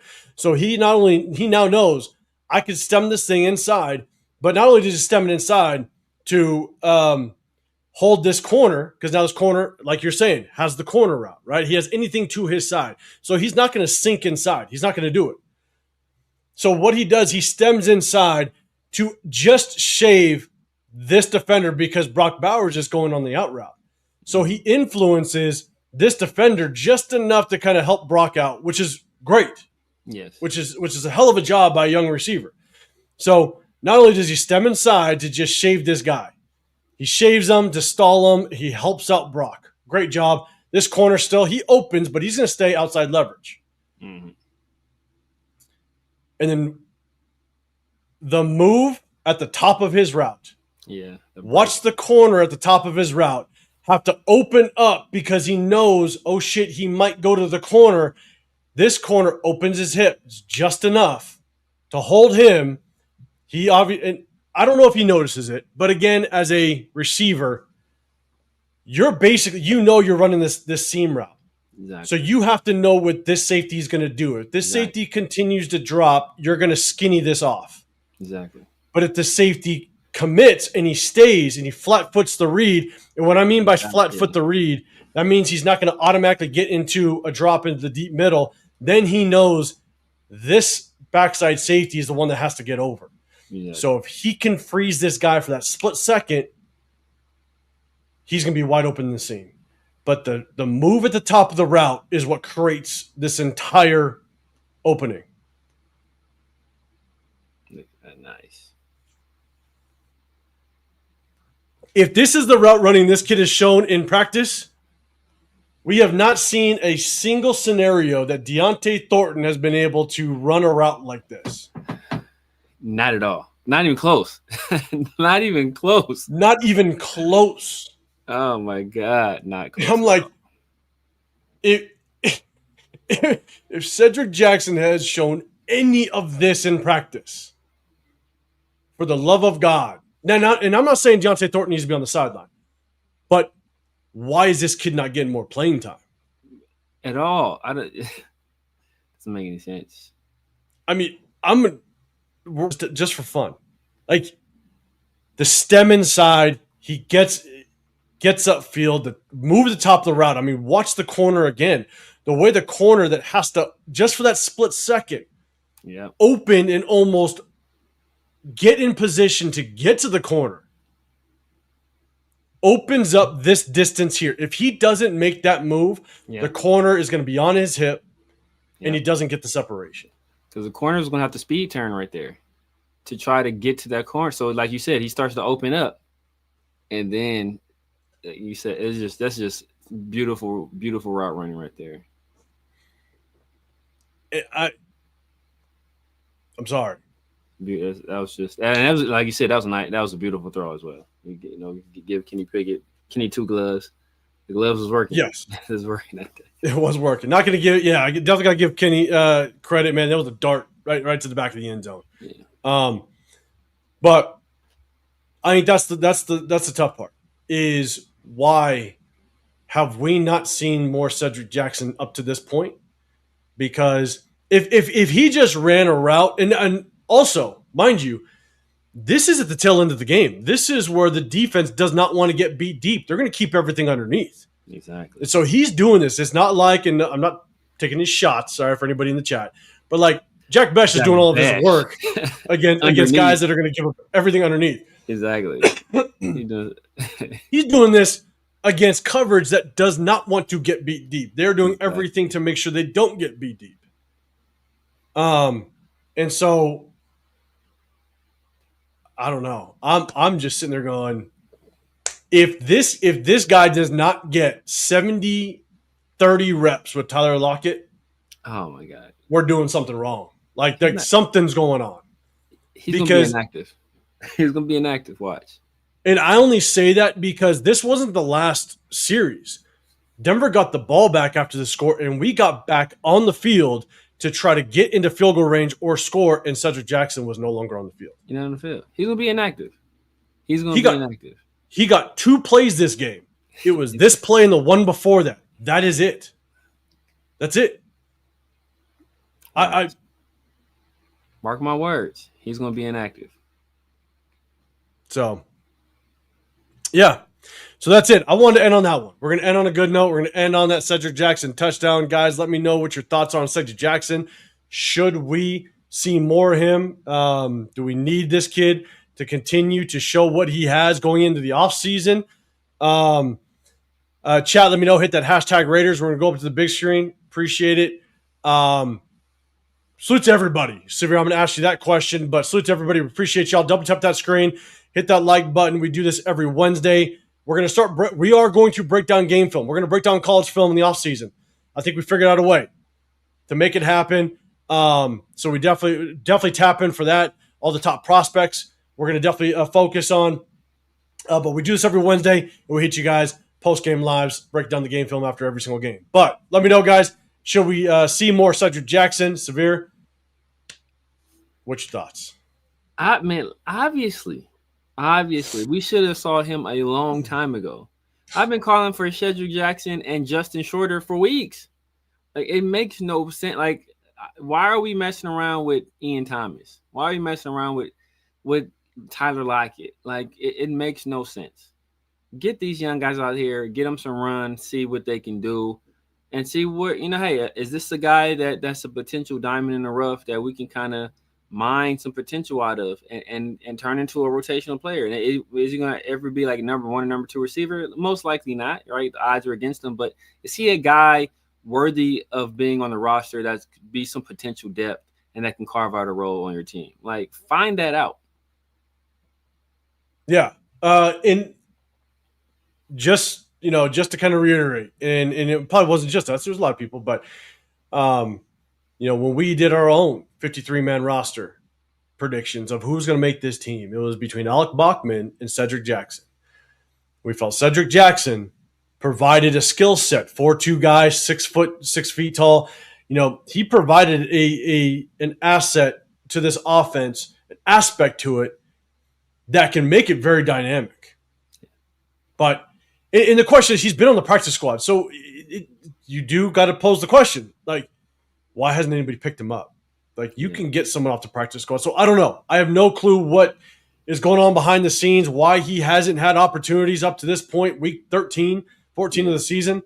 But based on what I just saw and what we just broke down, there is no reason with this receiver core why he should not get 70-30 reps with Tyler Lockett, a guy that if Pete Carroll is not on this, is no longer the head coach, Tyler Lockett ain't going to be here. Yeah, exactly. Tyler going to be out of the league. What's the point? He'll be out of the league. Yeah. Pete Carroll's going to forget. Pete Carroll might have already forgotten he scored this touchdown.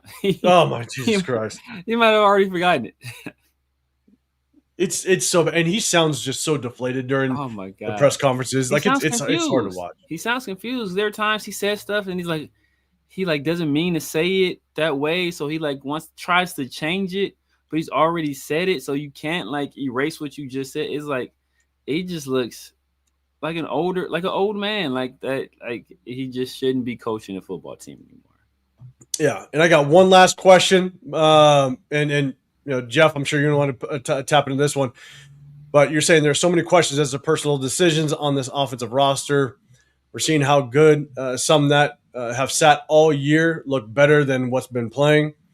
And yeah, and that's the thing. It's like, I'm trying to, is Cedric Jackson showing this in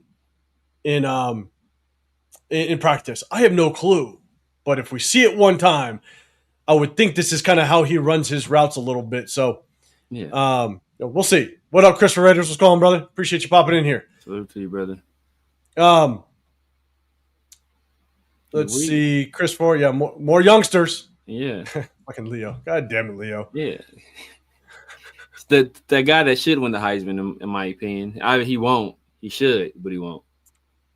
Leo, we need to see more action. Jackson. Yeah. Yes, sir. Frank Skinner, you're saying could replace Tucker if he decides to leave. Maybe. Yeah. Hey, Tucker's a hell of a blocker. Tucker's a hell of a blocker, man. For a little, that dude, he's not afraid to stick his nose in there, man, and get dirty. That's one thing I respect about Trey Tucker.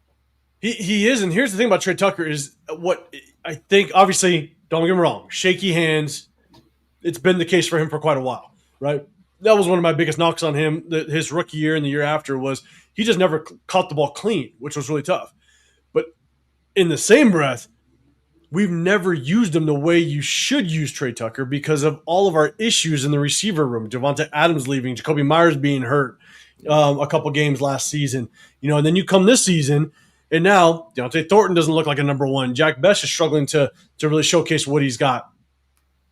Brock Bowers is our number one receiver threat, but Trey Tucker, I think, just isn't. I mean, imagine if Trey Tucker went to look at just what Jacoby's doing, but imagine if Trey Tucker went to a team that had a true number one, number two receiver.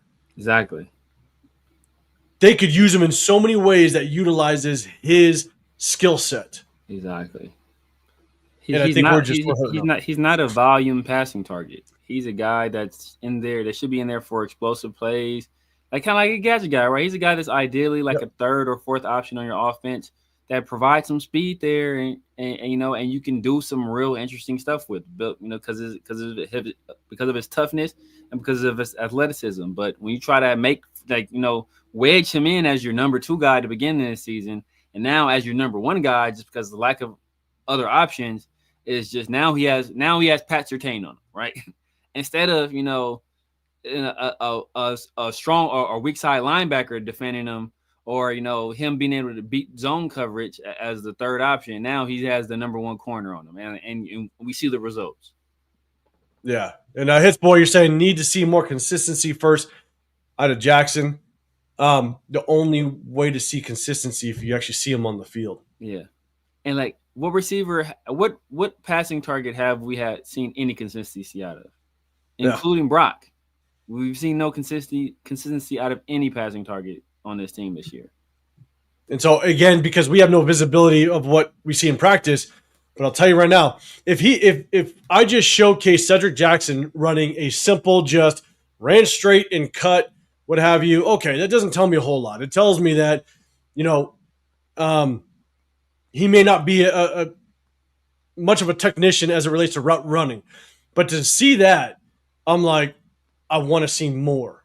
Yeah. I'm not saying that he's going to all of a sudden take the top off and be a great receiver. Exactly. I just want to see more. And based on the receiver core that we have right now, Tyler Lockett, Deontay Thornton, Jack Bech, like, this kid deserves a shot. There's no reason not to see more. Yeah. But I agree. Definitely need to see more consistency. But in order for us to see it, let's put him on the field and check it out. So here's my last question before we get out of here. We've now seen Caleb Rogers, 17 snaps last week. We've seen a full game this week. And I'll be honest, I watched every single snap multiple times.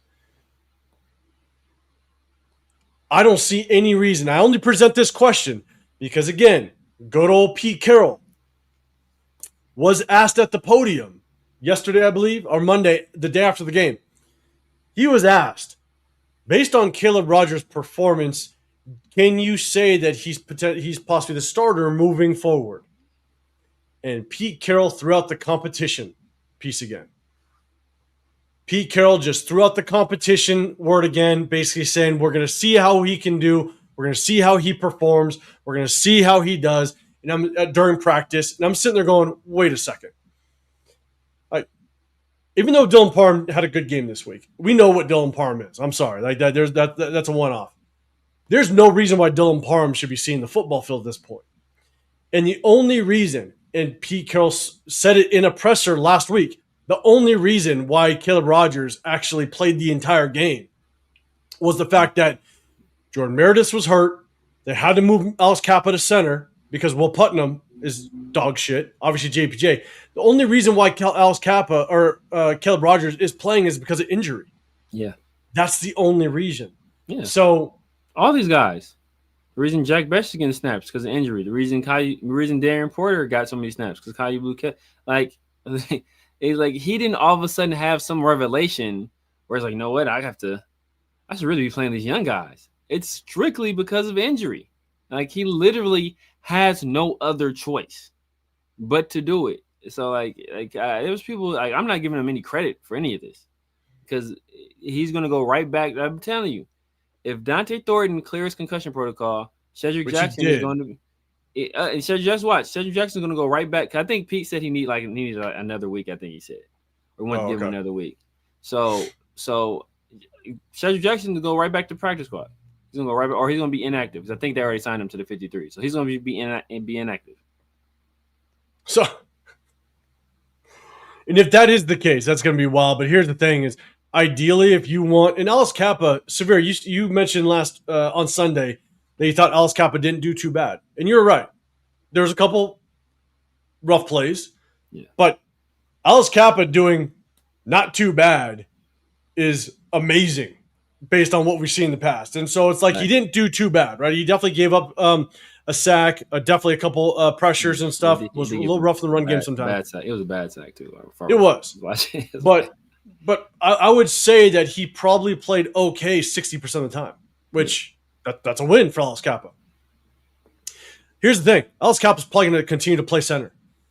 If they were smart and they won the best five out there, you put Jordan Meredith back at left guard, you remove Dylan Parham, you put Caleb Rogers at right guard.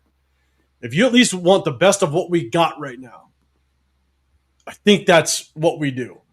Because right now, Dylan Parham does not deserve to be on the football field. After the season and a half of film that we have on him, it is atrocious. So, chat, let me know. Hit that hashtag Raiders real quick.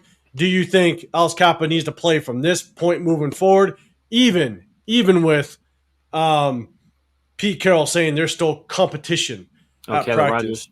Caleb Rogers. Sorry, who did I say? Kenny Pickett? Alice Kappa. I don't know why I keep saying that damn name. So let me know, guys. Hit that hashtag Raiders. I'll pull it up. Appreciate it.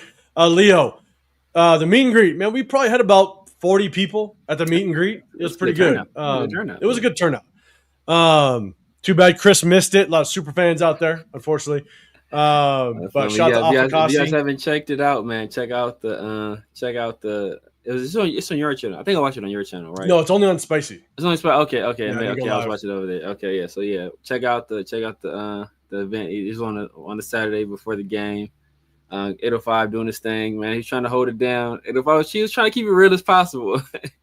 Without just not destroying people's hopes and dreams. It's like, we gotta kind of lose to have the pick, and they were like, no, you gotta win. You just win all the time, no matter what, you win. And I was like, I don't know about that.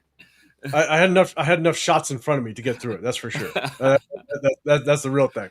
But yeah, no, it was a good event. Shout out to Spicy Raider. She basically putting it together, getting people involved. It was a good time. And shout out to Afakasi Raider coming out and joining. It was a good time. Good seeing him. LS throwing a super chat out there, man. Said, apart from the O-line, it's virtually impossible to figure who's worth keeping. The entire offense has been a mess since day one. No one is used properly. Yeah.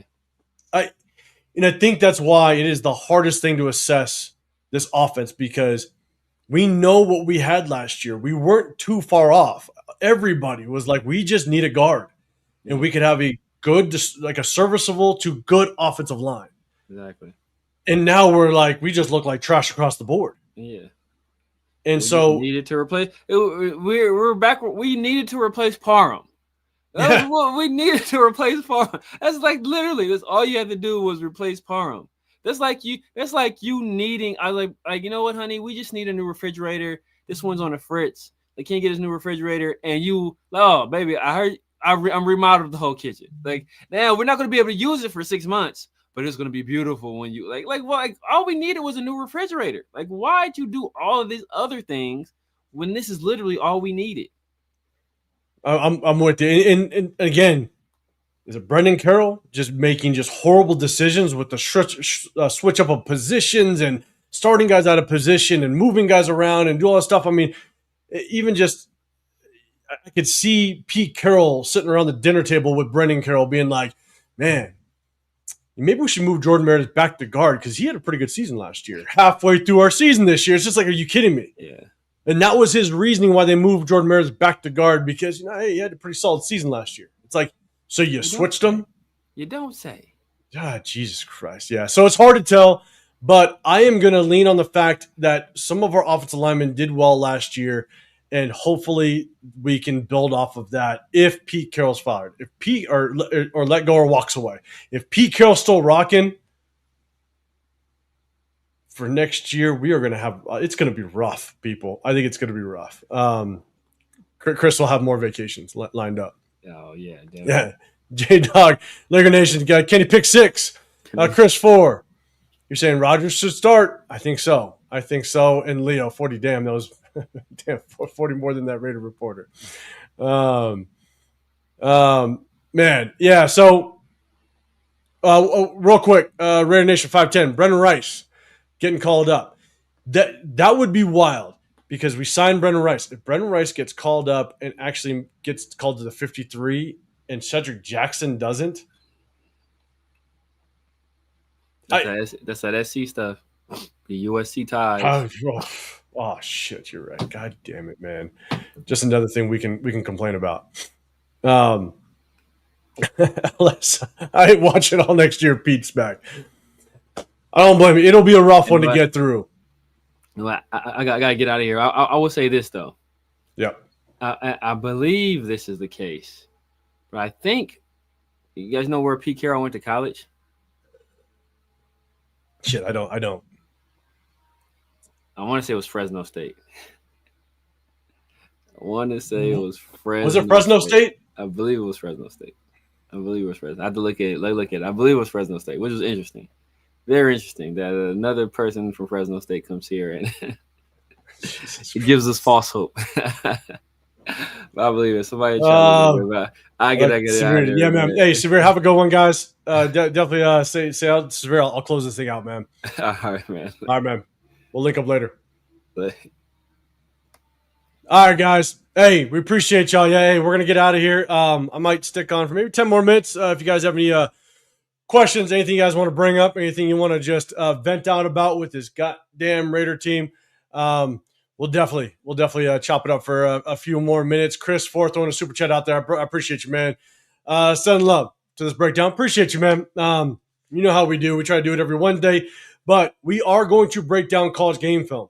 Here's the thing is I zoom in on the plays because we're trying to, and we do it in the vertical so that, you know, YouTube doesn't shut us down. We tried to do it in the landscape and just demonetize the video so they don't get us, but they just shut the live down.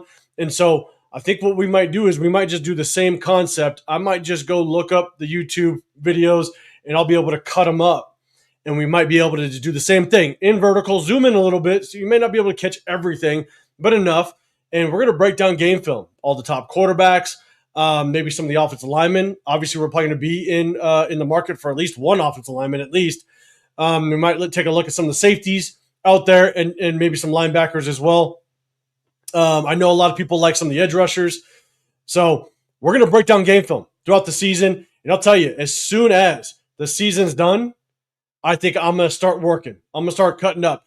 We might wait a little bit on the quarterbacks because we got to see who's going to actually declare and come and declare for the draft. And so we'll wait a little bit on that, just a little bit. But we got a lot of prospects to go over, and I think that's kind of the way I'm going to do it because typically the college football, they have the all 22 like I show you, but it's not accessible. It's not accessible to just any old person. Like you need to know somebody on the inside that will give you access to that film. So they don't have just some all 22 on a website that you go to and look at. So because I don't have access to that, I do think because we've been able to do it in this format, vertical, and I zoom in on some of the clips, I think we can pull it off. And so look forward to breaking down some game film. Obviously, Mendoza, a lot of people like him. So we'll definitely break down that game film. I know a lot of people talk about Bain. They like Bain. I got my opinion on Bain. I've watched him a little bit, and I'll definitely share that with you as well. But definitely tap in with that.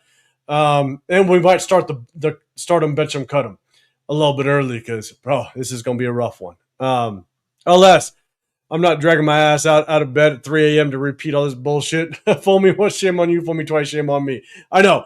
And man, you in Australia, man, you crossed the way, so you waking up like that is wild. So, man, I appreciate you always tapping. I appreciate you being a member. I appreciate you being a subscriber. I appreciate everybody that hit that sub button and all the subscribers and everybody that's rocking a super chat, man. Leo, I appreciate it. I think you guys are going live at 7 o'clock, I think. Guys, after this, that's why I want to get off of here. Go over to Leo, Jeff, Jay, all those guys. They're going live as well. Tap in with that. They're always a good time. Without question. I always check it with them as well. Let's see. Raider Nation. Any chance Archie Manning declares for the draft? Tom Brady can convincing power. I'm hearing everything that he's going to wait till next year. That's what I'm hearing. I don't know, but the thing is that it's a game, right? It's all about your draft position, where you potentially are drafted. So if he sees a wave of I think that's what Anthony Richardson did. You know, I think Anthony Richardson came out and declared for the draft earlier than he should have because he knew what was about to happen. He knew that Caleb Rogers, Jaden Daniels, Bo Nix, Michael Penix, all those guys were going to come out in the draft, and I think he just basically was like, "Look, if I'm gonna have a high draft," he was basically the third-ranked quarterback, which I thought was wild. He was the third-ranked quarterback behind, I think it was C.J. Stroud and Bryce Young at the time. So he just knew his value was right, and he was going to be a hot commodity at that time. So I think that's why he declared. So Archie Manning, if people start to, pulling out and they're saying, "Hey, I'm gonna wait for next year," he might. I don't know. So I want to see just kind of how some of these quarterbacks make their decisions moving forward. Isaiah, y'all, and Tape Don't Lie. I enjoy watching them. Yeah, shout out to Tape Don't Lie. They do their thing as well. Right away, great show. Embarrassing. Appreciate you. Right away. Coaches, start them, bench them, cut them. Pete, Andy, Jim. Man, you guys can. Are you saying like? Are you Andy? Andy Reid? Are you saying Jim Harbaugh? Are you saying Pete? Obviously Pete Carroll. Let me know who you're talking about. We'll do it real quick. It was Lane Kiffin. That would. Oh, I got you. I got you. Yeah, it was Lane Kiffin. Armando. All right, real quick. What do you think about Diego Pava looking out for me, Armando? I have to watch more. This is kind of when I start diving real deep into the quarterbacks. I've watched quite a bit on Diego on Fernando. I've watched quite a bit on him so far, about 3 games or so. I definitely want to watch more. I try to watch at least 7 games. I like to watch a couple games in the beginning and more towards the end. And so, what I see out of Fernando Mendoza right now, there's a lot to like out of him, without question. He does a very good job of going through his progressions. He's got great body control through his progressions, which tells me that he's coached up well. He's prepared well. He does a very good job of reading defenses. I think he's got really. I don't know if a lot of people talk about his arm strength, but he's got great arm strength. There was a throw that he made in the Oregon game. He was on the right hash and threw to the field side on a comeback route, tight on the sideline. I mean, it was like a 40-yard throw on the rope, and he did it with ease. That was a hell of a throw. I don't think he's going to be as mobile as people think in the NFL, to be dead honest. I think he's going to be mobile enough to maneuver in the pocket, extend the play, but I don't think that he's going to be as mobile as people think. Because the NFL speed is just so much faster. That, again, I think he's mobile enough to extend plays and maybe get some 3rd and shorts with his legs, 3rd and 2s, 3rd and 3s. He might be able to get those with his legs. But I don't expect him to come out and just run all over the place. But also, depending on who the offensive coordinator is, I think he runs RPOs extremely well. He's got a good release, a quick release. He reads it right. He's got good ball placement on the RPOs. There's a lot to like about Fernando Mendoza, and I'm going to keep doing more research. But when it comes to Diego, I haven't done much of a deep dive on him, and I definitely want to watch more. So definitely tap in. I will give you my full breakdown of the guys that I like and the reasons why. I don't just say I like a guy or dislike. I will give you a bunch of reasons why I like or dislike a guy. But unfortunately, a lot has to do with the system that they're put in and the weapons that they have around them. So we'll kind of see how it works out. LS Arvel Reese is already that most overrated guy in this draft. I'm going to watch more on him. I know a lot of people are throwing his name out. What's up, Blue? What's going on? Appreciate you tapping in. Slim, I like Fernando Mendoza. Yeah, there's a lot to like. I'm not going to lie. Trace McSorley. Jesus Christ. Severe. Raidernation, Drew Aller. I think Drew Aller's a name that's not. He's obviously, because he got injured and he didn't perform well, obviously, when he was healthy. Drew Aller was a guy that I did like, and I thought it was great that he stayed another year at BYU. I will say I hated his offensive coordinator. You guys that tap in with us, I hated that offensive coordinator. Even when he played last year with that OC, I think that OC was, 1, just bad, but 2, I think he tried way too hard to outcoach the other coach. And I hated the makeup of that offense. And I think that hurt Drew Aller, especially this year. And so, look, if the draft doesn't fall properly, I think we have to pick a quarterback at some point in the draft. And Drew Aller will be on my radar. If Drew Aller ends up dropping to, I don't know, like the 5th round, because if you go look at the projections, there's like 5 or 6 quarterbacks that are looked at in front of him. Obviously, that might move depending on the quarterbacks. If they opt to stay in college, then obviously that's going to move the needle a little bit. But it's the same situation like with Shedeur, right? With Shedeur, I had a 3rd round grade on him. With Shedeur sitting there in the 4th round, it's wild that we didn't take a shot on him because we had the quarterback room that needed another quarterback. Drew Aller is going to be the same situation. The upside is there. If he's around in the 4th or 5th round and we don't get a quarterback early in the 1st or 2nd or what have you, Drew Aller's a guy that I'd take a flyer on, because the thing is that, and that's why I was all for taking Shedeur in the 4th if he was there, because you're never going to get judged as a GM. If your 4th round draft pick fails, no one cares. No one cares if your fourth round draft pick doesn't work out. Everybody cares about your 1st and 2nd. Obviously the 1st, but the 2nd, you still definitely carry some weight. But in the 4th, no one's going to judge you on your 4th if a lot of your other early round picks work out. So Drew Aller, I would definitely have my eyes on him in the 4th if we don't get one early on. So Jeff, appreciate you, man. Appreciate it.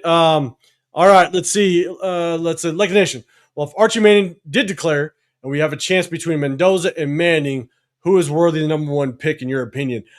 Right now, I like Mendoza over Manning. I can't definitively say that just based on what I saw in Mendoza and the little I've seen of Archie Manning. I think Archie Manning would it would serve him well to go back one more year. I know that he's done better in the back half of this season. I got to watch more of him. Definitely in the last few games that he's improved. But right now, I would go with Mendoza just right now. Slim, you like Cade Klubnik? I'll definitely look more at him.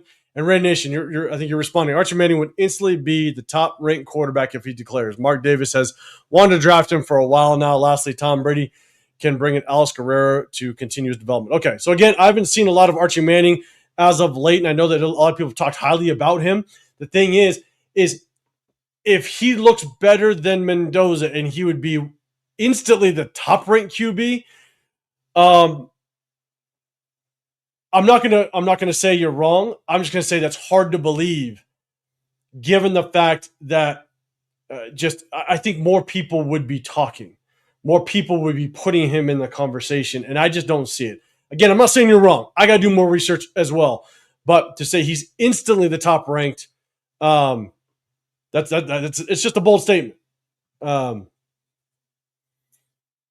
Slim, if Mendoza was so good, why did he get cut from Berkeley? I don't think he got cut. I think he got transferred. I think it's the whole NIL thing. Correct me if I'm wrong. I think it was the whole NIL thing. I think he transferred over there. Obviously, with the transfer portal and NIL stuff, guys are flying all over the place. I don't know if he got cut. Correct me if I'm wrong. If he did, that's on me. My bad. John, I appreciate you. A couple more and I'm going to get out of here. I don't want to go over my guys. Time going at 7. Bro, depending on what pick we end up with and what coach we get, I'd prefer to move back and get a Hall and a 1 second round pick. So here's the thing. And John, I appreciate the super chat. I'm going to come back to it. Isaiah, you're saying Archie's so overrated. I'm definitely going to do my homework. And Raider Rico, what's going on? You're saying you like Diego Pavia. I'm going to do more research. And what is this? Part Dark. I think that's how you pronounce it. You're saying how our chance against Eagles. I don't think we have much of a chance, but we'll see. We'll see. This is why. John Rodriguez, and I'm with you, right? We have so many needs, right? And trading back, this is why it's so crucial we get that number 1 draft pick. If you hold that number 1 draft pick, you hold the keys to everything that goes on in those early rounds, right? If you might have a guy or a team in the 4th and 5th position that wants to jump up into the 1st, right? They got to give up a lot of draft capital to get there. But it all depends on what are we doing with Pete Carroll. Because if let's just, I'm gonna paint a scenario. If Pete Carroll is still here, you could still trade back. That's fine and accumulate draft capital. But I'll tell you, I'll be very, very pessimistic going into the draft. I'm not going to have high hopes given the fact that even if we pick players that might be good or players that we might like, if Pete Carroll is still responsible of coaching these players up and this coaching staff is responsible for it, I'm going to struggle on whether or not they're going to develop them properly. And it's just going to be a waste of picks. Now, let's talk about if we move on from Pete Carroll and he's no longer the head coach of this football team. And let's just say we get a young-minded head coach. I know there's a lot of people out there that like Joe Brady, got Matt LaFleur. I'm a big Clint Kubiak guy. I like him. But let's just say we get a young, offensive-minded head coach in the building. I'm all for compiling more draft picks, not just draft picks for this year, but draft picks for next year as well. And that's when I would entertain.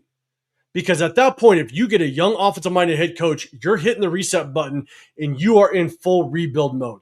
You have to give that next head coach 3 to 4 years to develop their system. JohnSpytek is a young head coach. He's kind of going through his learning curve as well. You got to give him opportunity to really develop into a good GM if he's got that ability. But we as a fan base, if we bring in a young offensive-minded head coach or a young defense, right? Again, if we don't get my top 2 picks, probably my third top pick is Brian Flores over with the Minnesota Vikings, a good defensive-minded head coach that maybe could bring in a former head coach that was an offensive play caller, kind of build that way. But either way, let's say it's an offensive-minded head coach. You now have to sit back and give him the 3 to 4 years to build what he wants to build. And by doing that, that's when, in my opinion, you now have players on the trading block. And it could be a maxxcrosby because you're now in full rebuild mode. It could be a maxxcrosby where not only do you could get your quarterback this year. You stick at number 1 or number 2 and you pick your quarterback and that's fine. But then if you trade maxxcrosby, because he will have massive trade value with the contract that he has. You trade him and you acquire an additional first round this year with maybe a second, maybe a third, and then an additional first round next year. And now you go into next year's draft with 2 first round draft picks to help build this thing, to help set the foundation for this new young offensive-minded head coach. That's when I would be in full rebuild mode. And I'd be all for it. So I'm with you. Like, we have a lot. You can't change this thing overnight. But I will say that it can be done. It can be done if you bring the right guys in. It's not like it hasn't been done before. You look at what the Washington Commanders did last year, right? They just put the right pieces in place. These are all still professionals. It's not like these are, there's such a massive performance gap between each and every roster. There's a reason why a lot of games every single week are extremely competitive. It doesn't matter if you're the number 32 team or the first team. Games are still competitive through the third quarter. It's because they're still all professionals. And so it can be turned around. And when I say turned around, it doesn't mean turned around you're winning a Super Bowl. It means turned around and you could all of a sudden win 8 games. You can go from winning 2 games to 8 games if you put the right head coach, the right coaching staff in play, and you add a couple pieces in the right areas that you can now start to build some success. And I think that's what, for me, when a lot of people say we're so far from turning this thing around, the question is what does turning around mean? And to me, turning around means win 6-7 games, max 8 next year. That's turning things around. And I don't think we're that far off. We just need a couple decent pieces, and we got the salary cap next year to do it. We got the draft picks. I think we're going into next year right now currently with, 11 draft picks. That's quite a few draft picks to mess around with. And if you move around a little bit, you acquire a little bit more, I'd be okay with acquiring some additional draft picks for next season just to build and create the foundation for the next head coach. So I rambled on. My bad. Let me get through a couple more of these. Let's see. Rederico, he's like in Mad Max. He's like Mad Max in QB form. I think, Blue, you're talking about coaches a little bit. Let's see. The Silver and Black. I like Dante Moore a lot. There is a lot to like about Dante Moore. I watched 2 of his games so far. There is a lot to like, but again, I don't know if I'd pick him if we're picking number 1 or number 2. I just don't know if he's there. If the value's there. But that's all dependent on what value is at other positions, right? Is there like a top offensive tackle? Is there just another position group, a player at another position group that if we stick at number 1, do we pick there? I do like Dante Moore. I'd be willing to, trade back 2 or 3, maybe even 4 spots and knowing that even if someone picks up and say they pick Mendoza or something like that, we still can get Dante Moore and acquire a bunch of draft capital. I wouldn't be opposed to it, but I got to do more research on him. Because again, your quarterback is only as good as your offensive play caller, your coaching staff around you, and the weapons that you have in the offensive line. Raider Rico, I say we use our cap space to get better O-line, and we use a couple picks on the O-line. Definitely cap space. I wanted us to drop as much cap space as possible last year on the offensive line, and we went with Alice Kappa. That's tough. That's tough work. We're ready to Pete. What's going on, man? Appreciate you. Max equals multiple picks. That would set up the 2027 season for success. Only SpyTek spends on a proven O-line group. Yeah, and I'm open to trading Max in the right situation. So that's kind of where I sit. But I appreciate you tapping in. Slim Reaper, the issue with the fans. The issue is the fans want wins now. If we're gonna let a scheme fully build, AP shouldn't have gotten 3 years. The AP conversation, it's loaded. I'm not gonna lie, it's loaded. I think AP was either you make playoffs or we're moving on. I think that's what it is. The only reason I think they brought on AP is because he basically was either a win now or you're out. Because I think their sole objective was Ben Johnson. They roll out the red carpet for Ben Johnson. And so I think AP was just we're giving you one chance, one shot, you make the playoffs, or we're gonna gut this thing and we're moving on with Ben Johnson. Because there's really no reason why you moved on from Tom Telesco. He did a good job in the draft. He actually did some decent job. He did a decent job in free agency as well. And so if you look at everything, even going to the Caleb Von Chason pickup when Malcolm Kuntz went down, like he made good enough moves to at least stay here. But you let him go, you let AP go, and I think that the intention was